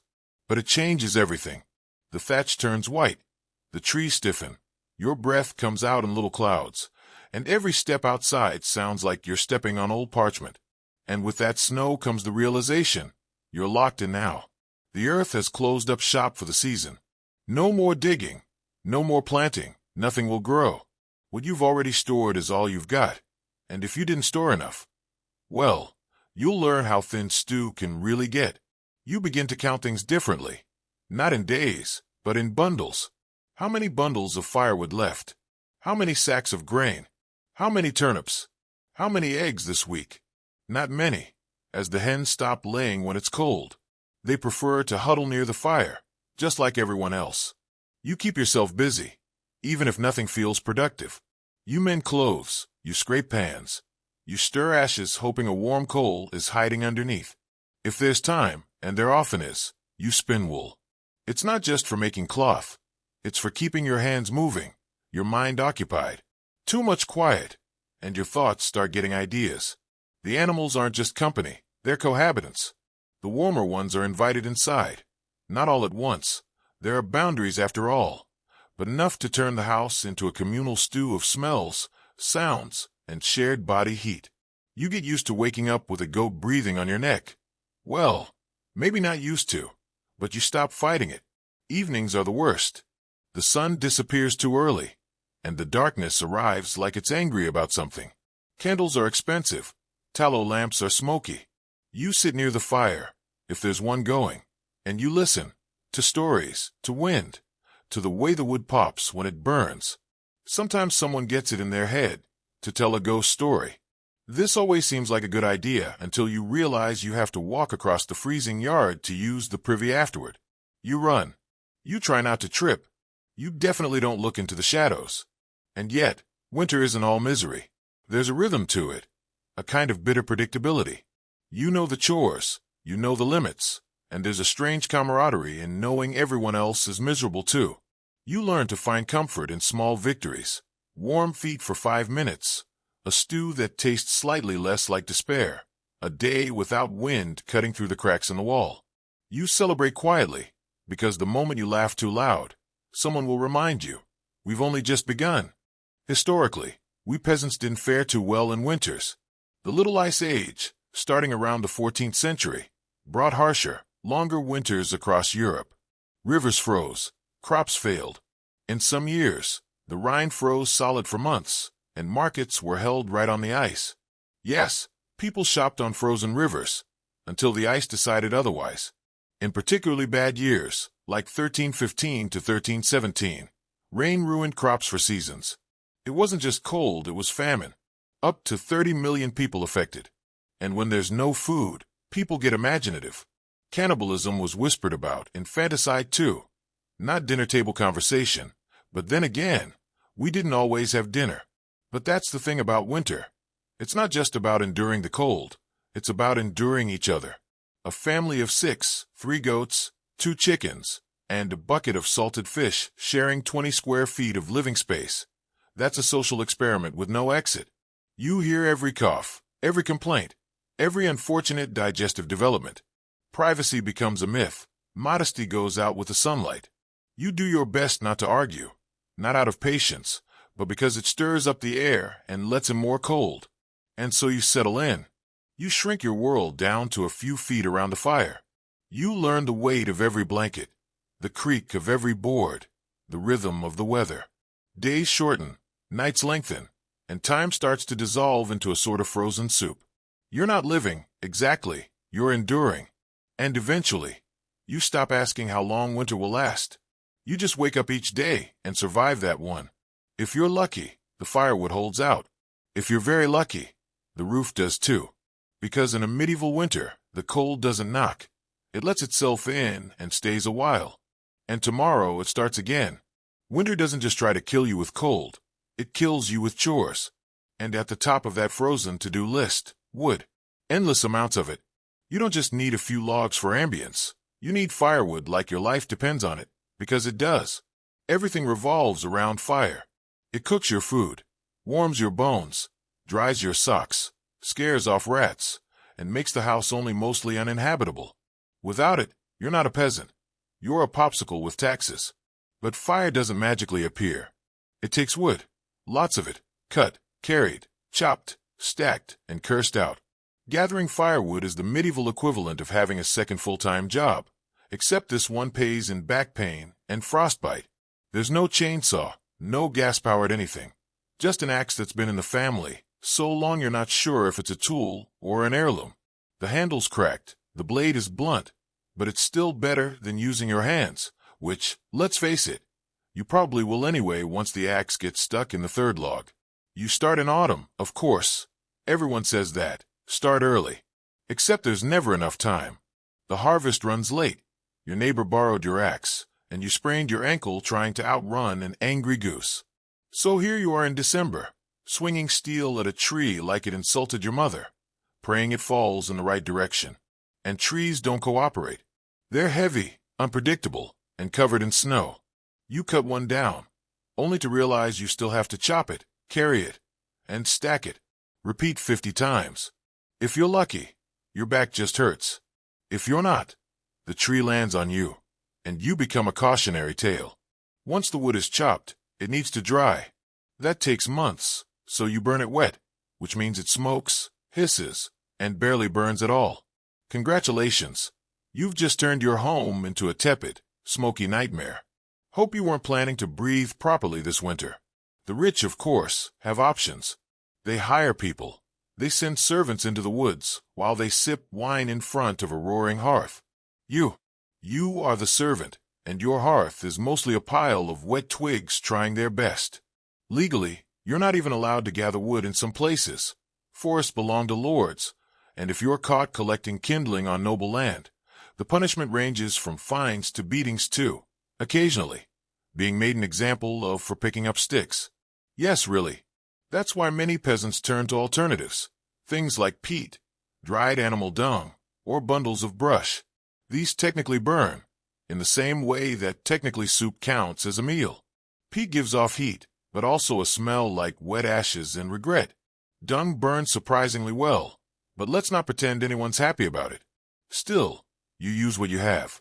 You gather dried cow patties with frozen hands and pretend you're not inhaling memories of last summer's pasture. The good news, it's free. The bad news, your cottage now smells like a campfire held inside a barn. Stacking firewood is an art. Too tight, and it molds. Too loose, and it falls over and breaks your toe. So you build a neat pile against the wall of your house, wrap it with whatever canvas you can steal from your cousin, and hope it doesn't collapse under snow. It will. And you never have enough. That's the golden rule. Doesn't matter how much wood you cut, it's never enough. By February, you're down to burning fence posts, old furniture, or anything that vaguely resembles timber. There's no sentimentality. If it catches fire, it's fuel. You dream of firewood. You count logs instead of sheep. You have actual arguments over who burned the good stick too early. You ration embers. You hoard coals like they're treasure. And if you manage to find a particularly dry branch under the snow, you bring it home, like a war trophy. Sleeping in winter is a gamble. If the fire dies out, the temperature inside drops to hope you roto-will. You tuck in close under layers of blankets, furs, and other humans, not because you like them, but because survival beats personal space. In some homes, livestock sleep inside too, not out of kindness, out of necessity. Chickens provide eggs and ambient warmth. Pigs are radiators with hooves. Cows are basically space heaters that moo. It's not cozy. It's crowded and noisy, and smells like a petting zoo collapsed into a soup kitchen, but it's marginally better than freezing to death. Historically, peasants didn't just rely on personal effort. Communities often worked together to chop and haul wood. It was less about bonding and more about shared suffering. Everyone had blisters. Everyone was freezing. Everyone was equally miserable, which made it slightly easier to endure. In some regions, people used wood-saving tricks. Clay ovens were shared. Communal fires were maintained all day. You'd take turns baking bread in the village oven, all while pretending not to notice how warm Agnes's house always seemed to be. Suspiciously warm, in fact. Women and children gathered kindling, not because it was easier, but because that's just how the labor got divided. If you were small and had fingers, you were sent to the woods with a basket and told not to come back empty. What you returned with might have been twigs, might have been pine cones. Either way, you contributed. And then there's chopping itself, a deeply medieval kind of misery. Your gloves, if you have them, are soaked through in minutes. Your fingers go numb. The axe slips. The wood splits wrong. Something hits your shin. You yell, not because it helps, but because that's all you've got left. By midwinter, the ground's too hard to chop into. Your hands have more splinters than skin, and you still haven't figured out where half your wood pile disappeared to. Spoiler, your neighbor borrowed it again. And yet, you keep going, because fire is non-negotiable. It's warmth, it's food. It's the difference between making it to spring or becoming the reason your cottage smells even worse. When you sit by the fire at night, tired, sore, and lightly smoked, you feel something like peace. Not comfort, just the absence of immediate doom, which in the Middle Ages is as close as you're going to get. Of course, some winters are worse than others. You remember the bad ones by name. The winter of '43 when the roof collapsed, or the long freeze when the river turned to stone and everyone tried ice skating in wooden shoes. Some didn't make it. A few froze. A few just left and never came back. You stop asking questions after a while. The firewood dwindles. The wind whistles. You find yourself eyeing furniture a little differently. That stool you never liked suddenly looks flammable. Sentiment gives way to survival. If it burns, it's valuable. Eventually, the thaw comes. The snow retreats like a tired thief. The mud returns. Your boots vanish somewhere in it. But you made it. You survived another medieval winter without running out of wood, without freezing to death, and without strangling your cousin for stealing your best log. That's the victory. No medals, no parade, just frostbitten fingers, permanent smoke smell, and the deeply satisfying knowledge that you're not a popsicle. Not this year, anyway. And the next morning, you do it all over again, because even as spring edges closer, the cold lingers, the chores never stop, and the fire, that fickle, flickering little god, always wants more. More wood, more sweat, more of you. And you give it, because in the end, it's not about comfort, it's about survival, one splinter at a time. And tomorrow, same routine. Chop, stack, burn, freeze, repeat. You don't beat winter, you survive it. And if you're lucky, next year's axe won't break before your spirit does. Because in the end, winter doesn't care how tired you are. The logs won't chop themselves, the fire won't feed itself, and warmth, that rare, fleeting thing, has to be earned every single day. You don't need a calendar to know it's winter. Your stomach tells you first, loudly, repeatedly. It's not hunger in the modern sense, that gentle rumble that reminds you to check the fridge. It's deeper, angrier, the kind of emptiness that makes you stare at bark and wonder, could I stew that? Food in a medieval winter is like firewood, always running out, never easy to get, and guaranteed to cause arguments. You don't plan meals, you ration them. You stretch them. You look at 3 shriveled turnips and call it a feast. You start with what you've stored: grains, mostly. Barley, rye, oats, wheat if you're rich or stealing from someone who is. You keep them in sacks, barrels, or anything that keeps out rats, which is nothing. The rats always find a way. They're like furry tax collectors with teeth. Most of your meals revolve around pottage, the medieval mystery stew. It's not so much a recipe as a lifelong experiment. You throw in whatever's edible and hope it doesn't kill you. Root vegetables, dried beans, wilted greens, maybe a strip of dried pork if you've got royal connections or a generous neighbor. It simmers for days, sometimes weeks. New ingredients are just added to the pot. Old ones never quite leave. It tastes like boiled earth, with a hint of onion and regret. You eat it anyway, every day. Twice a day if you're lucky. Not because you like it, but because it's there. And in winter, that's enough. Meat is rare. You don't have a freezer. You don't even have a cold cellar, just a slightly less awful corner of the cottage. If you did slaughter something in the fall, a pig, a goat, your neighbor's least favorite chicken, you salt it, smoke it, dry it, and then hide it from everyone in the house, especially the kids. Kids will eat anything, including raw bacon and the string you tied it with. Sometimes you fish, if the river isn't frozen, if the ice isn't too thick, and if you haven't already burned your fishing rod for kindling. Ice fishing is a thing, just not a fun thing. You chip away at a hole in the ice while your toes slowly lose sensation. Then you sit, wait, and contemplate how life became a series of increasingly stupid decisions. If you're near the sea, you might dry some herring or smoke eel. It's nutritious, it's long-lasting, and it tastes exactly how it sounds. If you're not near water, you rely on whatever your neighbors didn't guard well enough. Bread is essential, but it's also a gamble. Made from whatever flour you've got, rye, barley, sometimes lentils, and often padded out with filler. Sawdust, yes. Ground acorns, maybe. Bark on a bad year. Bread isn't soft and fluffy. It's a blunt object, something between food and medieval defense weapon. And sometimes the bread fights back. In damp storage, rye can grow a fungus called ergot, a delightful little microbe that causes hallucinations, convulsions, and occasionally death. You don't know this, All you know is that the bread makes you see colors, scream at clouds, and possibly become a religious visionary or a witch, depending on who's watching. Dairy helps, if you have animals that have it frozen, wandered off, or been eaten. Milk spoils quickly, so you turn it into butter or cheese.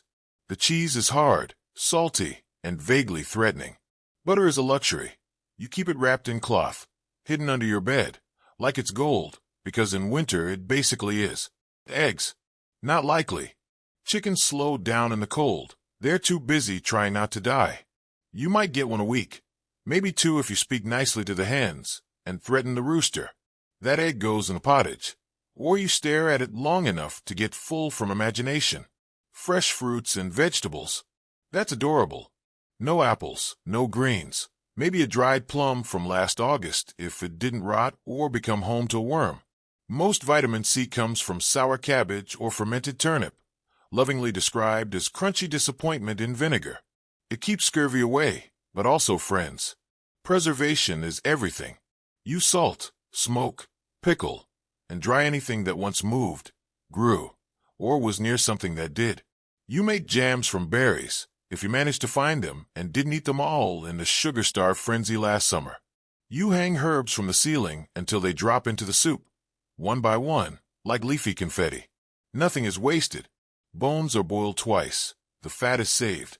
Even the ashes from the fire end up in soap or used to scrub pots. If someone throws away food, you question their sanity. Or you marry them, because clearly they're wealthy enough to waste things. And then there's hunger itself. Not mild hunger, not I skip lunch hunger, but the kind that makes you feel your stomach rubbing against your spine, the kind that makes you chew slowly, not for flavor, but to make it last. Hunger's a full-time presence in winter. It sits with you, watches you cook, comments on your portions, judges your neighbor's squirrel stew and says, "Actually, that looks all right." There's a rhythm to it. You wake up hungry. You go to bed still hungry. You learn to live with the gnawing feeling, like a mouse chewing inside your belly. Eventually, you stop noticing, until you smell stew from a neighbor's hut and immediately consider selling a sibling. Even the better-off peasants don't eat well. They just eat slightly more of the same bland, mealy disappointment. Occasionally, someone manages a real treat. Honeycomb, fresh apple slices, a slice of salted beef the size of a coin. It's a celebration, not for the flavor, but for the reminder that life isn't always awful. And then come the lean years, the bad harvests, the crop failures. You remember the winter of 1316, or at least the stories. Heavy rains drowned the fields, rot set in, grain yields collapsed, livestock starved. Entire villages went hungry. They call it the Great Famine, not for dramatic flair, but because it really was that bad. Some people ate roots, some ate moss, some, well, let's just say medieval cookbooks don't list stewed shoe leather for nothing. Monks kept records, bless them. They wrote about entire families vanishing, about parents choosing which child got the last crust, about people found dead in snowdrifts clutching turnips like treasure. It's not folklore, it's the forgotten footnotes of history. And when you do find food, the fire's gone out. So you eat cold stew by candlelight, huddled under a fur that still smells like the animal it came from. And you're grateful, because at least it's food. At least you get to chew something that isn't your own lip. Meals are short, the hunger is long. You scrape your bowl clean, not out of manners, but because you need every crumb. You lick your fingers, you scrape the pot. You consider eating the pot.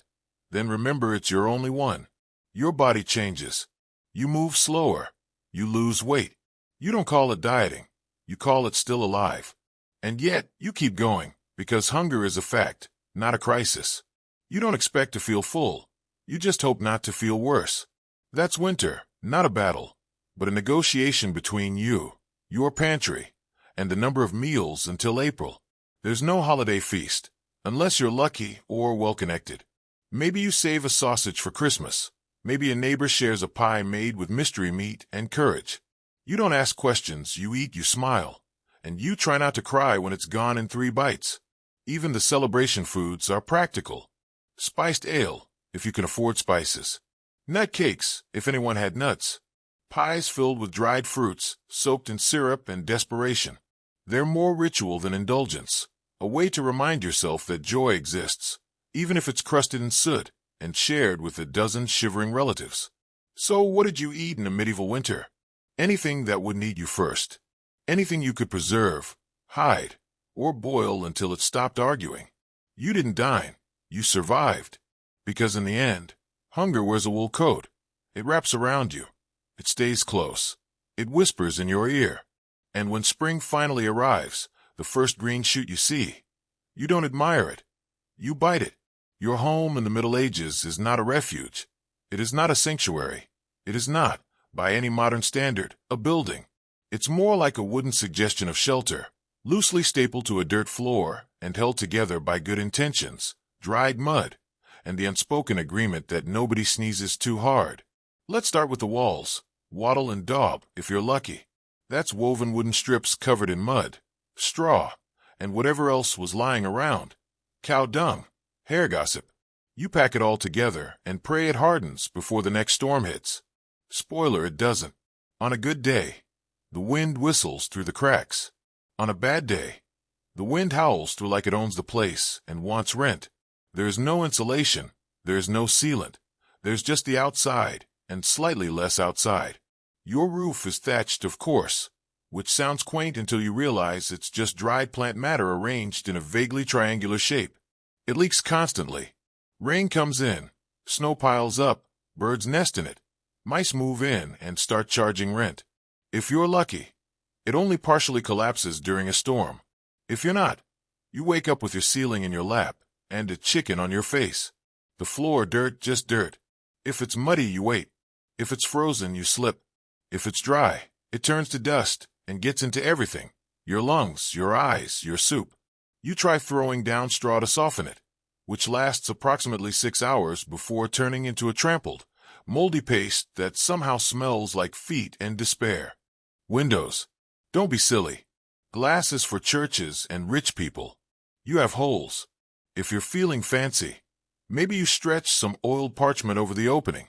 It lets in light, and also every draft between now and Easter. Curtains? No. Cloth is too valuable to waste on luxuries like privacy. Doors barely latch. Hinges groan like wounded animals. You can barricade it with a log. Or if you're short on logs because you've already burned them for heat, maybe just hope the wind isn't in a mischievous mood. Fireplaces are central, but not in a cozy way. There's a fire pit in the middle of the room, no chimney, just a hole in the roof. So the smoke rises slowly, filling your home with a lovely gray fog that coats your walls, your lungs, and any hope you had of clear breathing until spring. You don't smell the smoke after a while. You are the smoke. Now let's talk furniture. You don't have much. A wooden bench, maybe a stool, a table if you're living the high life. Beds are shared with your spouse, your children, and occasionally livestock. The mattress is straw stuffed into a sack, which sounds fine until you remember that straw doesn't stay fluffy. It compresses, molds, and invites bugs. Your pillow is another sack. If you're lucky, it's full of feathers. If you're not, it's just more straw, possibly slightly less crunchy. Blankets. Wool if you've got it, or furs if something nearby died recently. Most nights, you sleep in your clothes under everything you own, hoping body heat plus faith equals survival.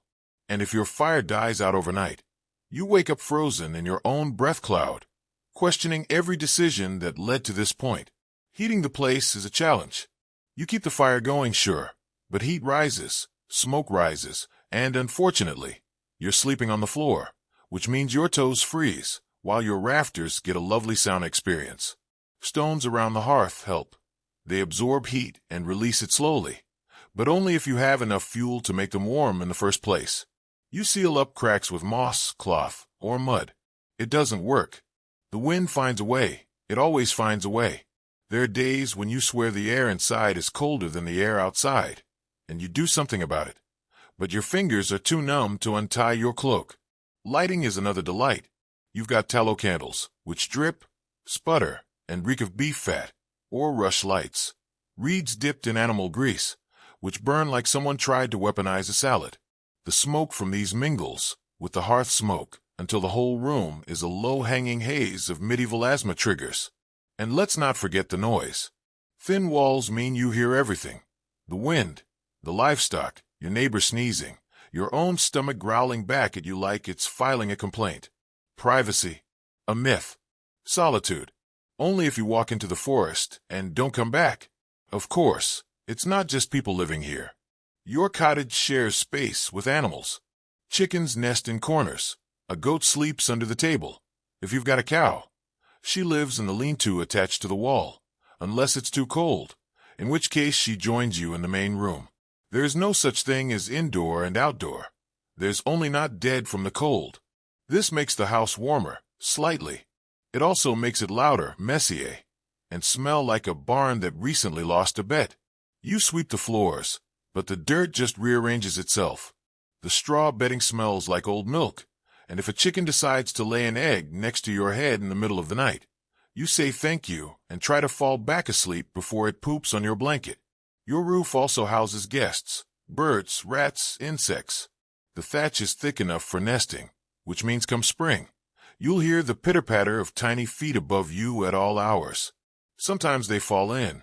It's normal. You scream. The rat screams, and then you both pretend it never happened. Maintenance, constant. Door frames crack, rafters bend, doors sag, the wind tears the roof. You fix what you can with what you have, which is string, hope, and a very dull knife. You can't afford nails. You wedge things into place. You hammer wood together using a rock and a prayer, and if it's raining and the roof's leaking, you don't grab a bucket. You grab all the buckets. You position them around the house, like you're trying to win a very sad game of splash chess. You learn which spots drip first. You name them. You curse them. You learn to sleep around them. It's not all doom. There are warm moments. The fire catches well. Someone shares a fur. A draft stops for no reason. You convince yourself it's your craftsmanship. You huddle close with your family and pretend the smell is comforting. It's not, but it is familiar. Still, you endure it, because this isn't just a pile of timber and bad smells. It's home. It's where you were born, where your children were born, and where someone probably died last week. You patch it. You sweep it.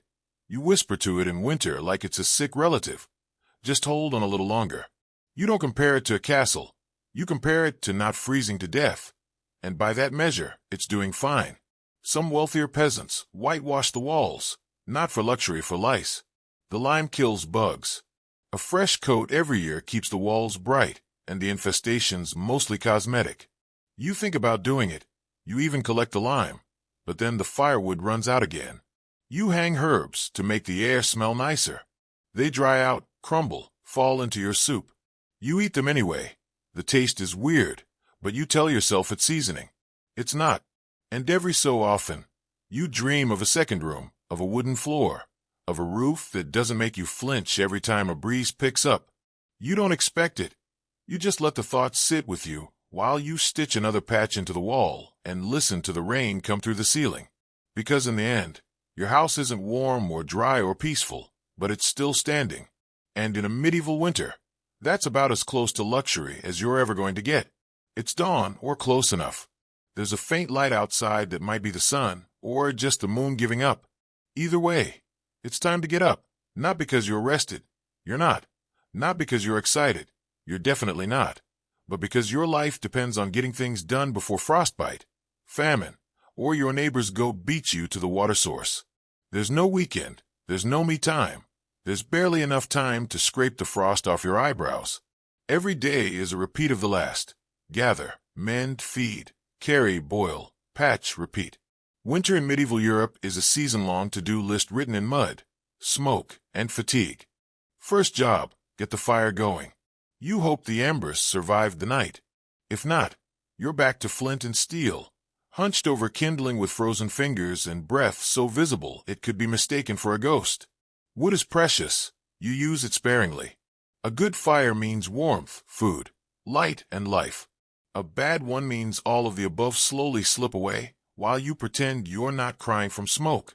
Once the fire's going, or at least coughing along like an asthmatic squirrel, it's time for water.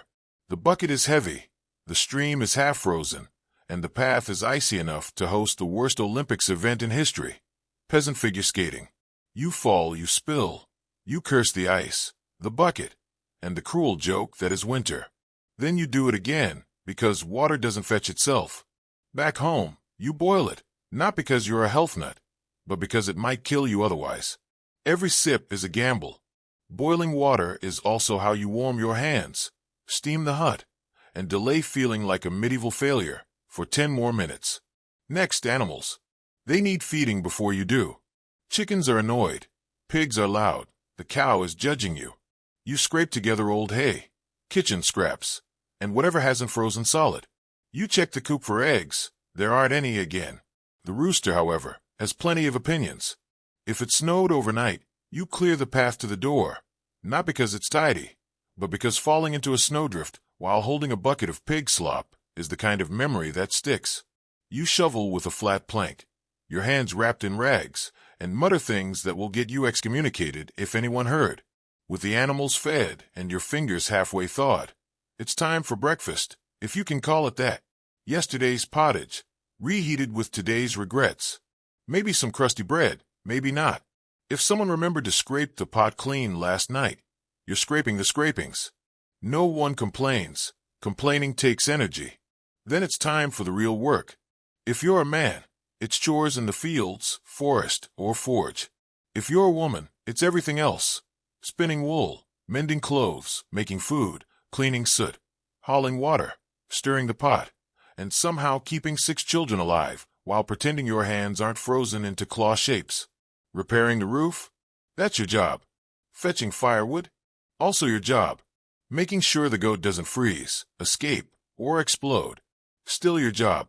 There are no task lists, just a rolling stream of crises that need solving before nightfall. Laundry is once a week, and it's its own form of purgatory. You drag clothes to the river, break through the ice, and scrub with a mix of ash and lye until your knuckles bleed, and your soul leaves your body. Rinse, freeze, repeat. Cooking is a game of improvisation and lowered expectations. You stir the same pot you used yesterday. You skim the surface for mold and add more water, maybe some herbs, maybe a pebble for texture. You serve it hot and call it soup. Afternoons are for fixing things, tools, fences, relationships strained by arguments over who ate the last turnip. You sharpen blades with a whetstone that's older than your grandfather, who, incidentally, died falling off the same ladder you now use to patch the ceiling. Children help, in theory. Mostly they get underfoot, but even toddlers are handed tasks. Holding yarn, scaring crows, carrying small bundles of kindling. They work because they have to. Playtime is what happens when they finish early, and no one ever finishes early. Inside, the spinning wheel turns endlessly. Wool doesn't spin itself. Linen doesn't weave itself. Every thread in every tunic has passed through hands that ache. Gloves are a luxury. Calluses are standard issue. And if you drop a spindle and it rolls into the fire, you just stare for a moment and quietly consider walking into the flames after it. By late afternoon, it's already dim. The sun barely tries in winter. Shadows stretch long. You rush to finish the day's tasks before the light fails. You patch walls with mud, rehang door hinges, fix a leaking roof with nothing but straw, a rock, and wildly misplaced optimism. Then you prep for the evening. Stir the stew, stoke the fire, scrape the frost off the inside of your water bucket. You change into warmer clothes, which are the exact same clothes, but with one more layer of sadness. Dinner arrives, such as it is. A bit of stew, some bread, a communal mug of weak ale or water that's been boiled 3 times, just to make it less deadly. You sit near the hearth, not too close, sparks, not too far, frostbite. You eat fast, the warmth fades quickly. Afterward, there's no winding down. You're still spinning thread, mending socks, patching cloaks, scraping soot. Children sleep near the fire in a tangle of limbs and snoring. Adults stay up, not for leisure, but because the fire needs tending and tomorrow's firewood needs hauling. If you're lucky, there's a song. Someone sings softly while spinning or shelling peas. It's not joyful, but it is comfort, a reminder that life still exists outside the labor, just barely. Night falls early. You lie down in the same clothes, under the same damp blanket, on the same straw mattress. You listen to the wind rattle the shutters. You hear the goat fart in its sleep. You hope the roof holds. You hope tomorrow is warmer, or at least not worse. You fall asleep mid-thought, not because you're calm, but because exhaustion is the only lullaby you can afford. Of course, this is just one day. Tomorrow, you do it all again. Every chore repeats, every moment aches. There's no such thing as catching up, only falling behind more slowly. Holidays are rare and misleading. A day off might mean attending church in the cold, standing for hours, while a priest reminds you that suffering is good for the soul. Then you return home and catch up on the chores you couldn't do because of all that spiritual enrichment. The rhythm of winter life is monotony with stakes. You don't do chores to feel productive. You do them because not doing them means someone doesn't eat, doesn't warm up, doesn't make it through February. The margin for error is microscopic. A torn cloak, a lost hat, a broken tool, all potential disasters. Every task, no matter how small, hums with quiet urgency. And still, you keep going because you must. Because no one else is going to haul that water, mend that wool, feed that goat, or boil that gray, slightly suspicious stew. This is your life. This is your winter. And the chore never ends. Sometimes you wonder what it would be like to rest, truly rest, to sit, to breathe, to not have a list in your head that stretches from dawn to dusk. But rest is a luxury, movement is survival. So you shift the logs, fold the wool, quiet the baby, nod to your spouse across the hearth. Another day done, another set just like it to come. The work doesn't stop, but neither do you. Even in sleep, your body aches with memory. The blisters, the burns, the bruises. They don't heal. They just become part of you. Like the smoke in your clothes, like the frost on the windowsill, like the life you never chose, but live anyway. You don't choose to get sick in the Middle Ages. You just wake up one morning and realize your nose won't stop running. Your throat feels like you gargled pine cones, and someone seems to be inflating your joints from the inside. Congratulations, you're now fighting off something that doesn't have a name, a cure, or even polite bedside manner. You're not sure if it's a cold, the flu, or medieval tuberculosis, but it's yours now. Getting sick in the winter is almost a rite of passage. The hut is damp, the air is cold, the fire went out during the night, and you've been breathing in smoke, goat dander, and spores from the wall moss since October. No one knows what germs are yet, but your body does, and it's currently throwing a tantrum about it. Everyone coughs, everyone sneezes, no one covers their mouth because nobody has tissues, and personal hygiene is just a rumor. The children are all sick, the old people are sick, the livestock might be sick. You're holding on, barely, by drinking boiled nettle tea and hoping the smell alone doesn't finish you off. The remedies? Oh, you're going to love them. There's bleeding, of course. That's the go-to for everything from headaches to heartbreak. Someone shows up with a dull knife or a friendly neighborhood leech and decides the solution to your fever is less blood. Does it work? Absolutely not. Does it make you lightheaded enough to forget your symptoms for a while? Yes, actually. Then there's the herbal tea. Mixtures of whatever dried weeds the village healer found before the snow came. Yarrow, wormwood, nettle, maybe a handful of unidentified moss, and a generous pinch of superstition. You boil it in a cracked clay pot, strain it through your sleeve, and sip it slowly while trying to ignore the fact that it tastes like bitter mud and betrayal. Of course, you might also be advised to fast, because clearly what a body fighting off infection needs is less food. Bread is already hard to come by. Pottage has turned to gray sludge. Fasting for spiritual purification is just code for rationing when the pantry looks like a haunted pantry. Other cures include steam inhalation from the same pot you just boiled your soup in. Prayer, the longer, the better, and in extreme cases, applying hot coals near the skin to draw out the poison, which works about as well as it sounds. Medical help, such as it is, depends entirely on who shows up first. If it's the village healer, you might get a poultice and some herbs. If it's the priest, expect prayers, holy water, and a gentle reminder that maybe you brought this on yourself by skipping mass. And if it's the barber surgeon, well, start writing your will. The barber surgeon arrives with a sack of instruments that haven't seen soap since the last plague. He's cheerfully optimistic, you less so. He looks at your swollen leg and mutters something about humors, then pulls out a saw and a tankard of ale. Don't be silly. You'll bite on a stick and scream into the void like everyone else.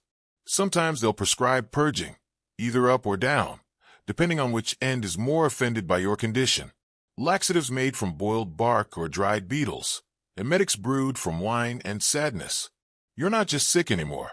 You're violently sick, aggressively sick. The kind of sick that leaves you questioning your commitment to staying alive. Still, some people do recover. You lie in your straw bed for days, sweating through wool, alternating between shivering and hallucinating. The fire is low. The hut is dark. The air smells like damp wool and whatever herbal nightmare you drank earlier. And somehow you pull through. But not everyone is so lucky. Illness spreads fast in a small, sealed box filled with smoke, livestock, and zero ventilation. You cough, your child coughs, your neighbor coughs through the wall. Within a few days, half the village is sniffling, wheezing, or laid out flat under moldy blankets, being fed onion water and last rites in equal measure. No one knows what's causing it, so naturally, people guess. Maybe it's bad air, maybe it's a curse, maybe old Maud gave someone a funny look in church last week, and now the whole street's coughing blood. Superstition mixes with desperation until you're hanging herbs over doorways, burning dried sage, and sleeping with iron under the bed to ward off evil spirits. It doesn't work, but at least it smells nicer than the goat. The worst part is, you can't stop working. You're sick, but the firewood still needs chopping, the cow still needs milking, your kids still expect dinner, even if it's just a steaming bowl of hope and nettles. Rest is a luxury reserved for corpses. So you stagger out of bed, wrap yourself in every piece of wool you own, and shuffle through the snow like a disgruntled ghost. And all the while, the risk looms that this won't just be a cold, that it's the start of something darker. Typhoid, pneumonia, the kind of thing that doesn't announce itself, just takes you quietly in the night. That's the real fear, not the pain, but the silence that follows. If the sickness gets worse, the signs are clear. The fever spikes. Your breath rattles. You stop getting out of bed. Someone lays a cloth over your forehead and pretends it's helping. And the priest is summoned. Not the healer, not the barber, just the man in robes who says it's time to prepare your soul. Confession comes quickly. You mumble out every sin you can remember, even ones you probably didn't commit, just to cover your bases. The priest nods solemnly and sprinkles you with holy water that smells faintly of mildew and desperation. He says words in Latin. You don't understand them, but they sound final. Your family gathers. No one says it, but they're preparing. The pot of herbs simmers quietly. Bread is saved. A blanket is tucked in a little tighter. There's a moment, just one, where you lock eyes with your spouse and realize neither of you is sure which of you will survive this winter. But sometimes, mercifully, the fever breaks. One morning, you wake up, and the fire is still burning. Your breath doesn't catch. Your fingers can move.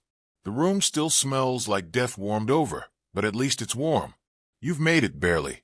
And now comes the long road back to functional. Recovery, however, is not glamorous. Your legs are weak. Your back aches. You haven't eaten solid food in days. And even if you had some, your stomach's not convinced it wants it. You get up too fast and nearly faint into the fire. Your first trip outside feels like crossing a frozen tundra on legs made of disappointment. No one throws a celebration. You just pick up where you left off. There's kindling to split, cloaks to mend, and a suspiciously bloated pig to investigate. If your voice still cracks from the infection, too bad. If you lost a few pounds, well, silver lining, less strain on your shoes. And just because you survived this one doesn't mean you're done. Illness never really leaves. It waits in the corner, in the wind, in the shared mug, or the unwashed cloth. You live in a world where health is a passing visitor, not a resident. Still, you carry on, because there's no other option. You cough less. You breathe a little easier. You no longer see strange shapes in the corner of the room. The color returns to your face, along with the weight of everything that still needs doing. Because in the Middle Ages, illness comes free, but survival, that's extra. You don't brag about surviving. You don't even talk about it. You just wake up the next day, pull on your patched tunic, and start hauling water again. Because in this world, staying alive is the only proof you ever get that you were strong enough. And even that, in a winter like this, feels like a small kind of miracle. Truly, authority in medieval Europe wasn't a suggestion. It was a fact of life, like mud, cold, and that one neighbor who always smells like pickled turnips. And in the dead of winter, when hunger thinned patience and tempers ran short, obedience wasn't just expected, it was enforced.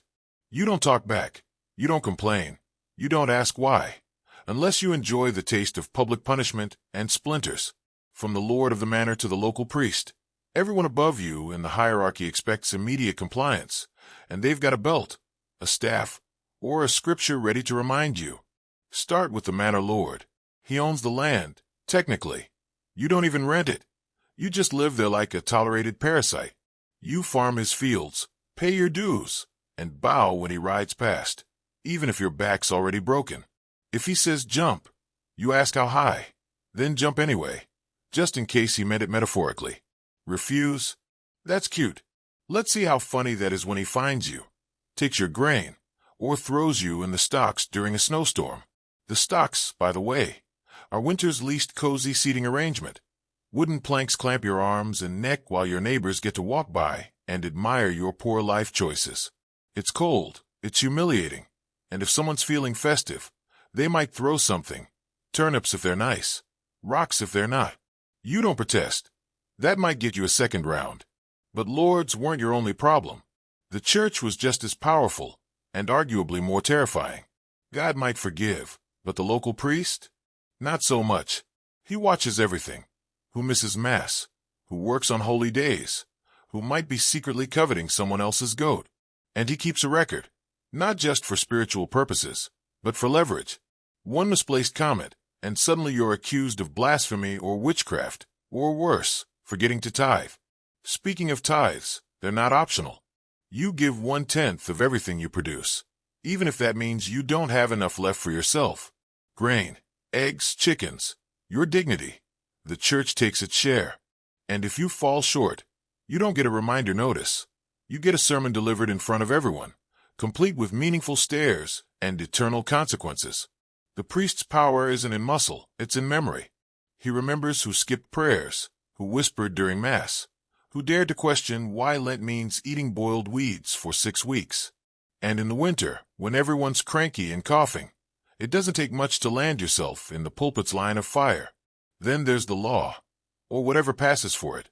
The constable is often just a farmer with a stick and a vague sense of authority. Laws are less about justice and more about keeping people in line. Steal bread? Lose a hand. Say something cheeky to a noble? Lose a tongue. Gossip too loudly?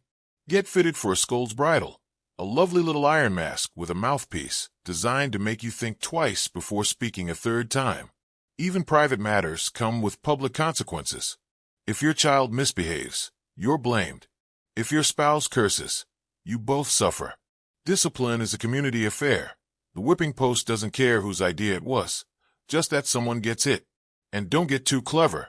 Intelligence in this world is suspicious. Reading is for priests. Curiosity is for troublemakers. If you ask too many questions, someone might accuse you of sorcery, which comes with a complimentary drowning or bonfire. If you're a woman, the rules are even stricter. You obey your father, then your husband, then your son, in that order. You speak softly, work constantly, and never give anyone a reason to point at you and whisper which, because once that word is in the air, it doesn't matter what you've done. Healing someone, knowing how herbs work, talking back, with extra kindling. And let's not forget your fellow villagers. They're not just bystanders. They're part of a system. That neighbor who smiled at you during market might report you for working on a saint's feast day. That cousin who borrows your firewood might also casually mention you muttered something unholy in your sleep. Surveillance isn't digital, it's human and deeply nosy. It's a culture of control. Everyone watches everyone else, and nobody is safe. The cold only sharpens the paranoia. Long nights breed longer grudges. One small slight, a stolen tool, a bad trade, a missing hen, can escalate into accusations, punishment, and public shame. And there's no appeal process. The closest thing to justice is hoping your Lord is in a good mood, and your priest didn't stub his toe on the altar steps that morning. Even jokes are dangerous. Say the wrong thing in the wrong tone near the wrong person, and suddenly your sense of humor is considered evidence of sedition. Laughter is fine if it's at the Lord's joke, at the priest's sermon, or at someone currently in the stocks. Anything else is suspicious. Winter makes everything worse. People are hungrier, colder, and meaner. Punishments hit harder when your skin's already chapped and your spirit's already cracked. A slap in summer is an inconvenience. In winter, it's a deep sting that doesn't fade for days. And with no ointments, you're left to treat your bruises with snow and silence. There's no village meeting to discuss grievances. There's just top-down orders and bottom-up obedience. And if you push back, if you speak your mind, advocate for fairness, or question why Father Thomas gets extra rations every Friday, well, you're courting a punishment that might outlive your usefulness to the village. Even animals get better treatment if they're productive. A healthy ox is more valuable than an injured peasant. A goat that gives milk gets fed before you do. Your worth is measured in output and obedience, not opinion. Stay in your place. Stay quiet. Stay useful. That's the unspoken motto, and winter only underlines it in frost. And yet, people adapt. They learn to bow without bending too far. They master the art of polite silence. They say yes with their mouth, and not today with their eyes. Obedience becomes a skill, part survival tactic, part social performance. Children learn early. They're taught not just how to work, but how to act, how to speak to the Lord, how to avoid the priest's gaze, how to sit still at Mass and not giggle when old Margaret snores during the homily. You don't teach them to dream big. You teach them to stay small, unnoticed, and intact. Even religion, the supposed comfort in a world this hard, is used as a leash. You're reminded weekly, sometimes daily, that obedience brings salvation, that questioning is the road to hell, that God is watching, and also, coincidentally, so is Father Thomas, who seems a little too invested in whether or not you kneel deeply enough during prayer. At night, the village is quiet, not peaceful, just quiet. The kind of quiet that sits heavy. You listen to the fire crackle, the wind moan, and the occasional footsteps of someone trudging home from the tavern. You lie still, wrapped in wool and fear, and think about how obedience kept you alive today. Not happy, not free, but alive. Tomorrow, you'll wake up and obey again, not because you believe in the system, but because survival depends on it. The price of winter is submission, and everyone pays, whether they mean to or not. You don't question the cold. You don't question the rules. You just pull on your boots, bow your head, and keep moving. Because in the medieval winter, questioning authority isn't rebellious, it's suicidal. Even your thoughts aren't entirely your own. You shape them carefully. Keep them quiet. Tuck them away behind your eyes. Because in a world built on obedience, even thinking freely feels like a dangerous luxury. So you obey, you endure, and you wait for spring. Because in winter, even rebellion freezes. You're not alone out here, and that's not meant in the comforting sense. The kind people say when offering a hug. It's the kind whispered by your inner voice when something howls in the woods and your door isn't quite shut right. Because in the medieval winter, you are surrounded by things that want your food, your warmth, and occasionally your face. Wolves are the obvious concern. By December, they're starving. By January, they're bold. They prowl the edges of the forest, closer now than in summer, noses lifted toward your chimney smoke. They smell meat. They smell fear. They smell you. And when you walk alone, maybe to fetch firewood, maybe to empty the slop bucket, they watch. Sometimes they follow. They rarely attack outright, but you've heard stories. Everyone has. Some say they wait until you slip, until your lantern goes out, until your boot catches the snowdrift, and you fall face first in silence. Then it's over fast, or not fast at all. But wolves aren't the only ones watching. There are smaller predators, quieter, sneakier, and often already inside. Rats don't care about the cold. They've made themselves at home, tucked behind sacks of barley, scurrying under your straw beds, nibbling anything remotely edible and some things that aren't.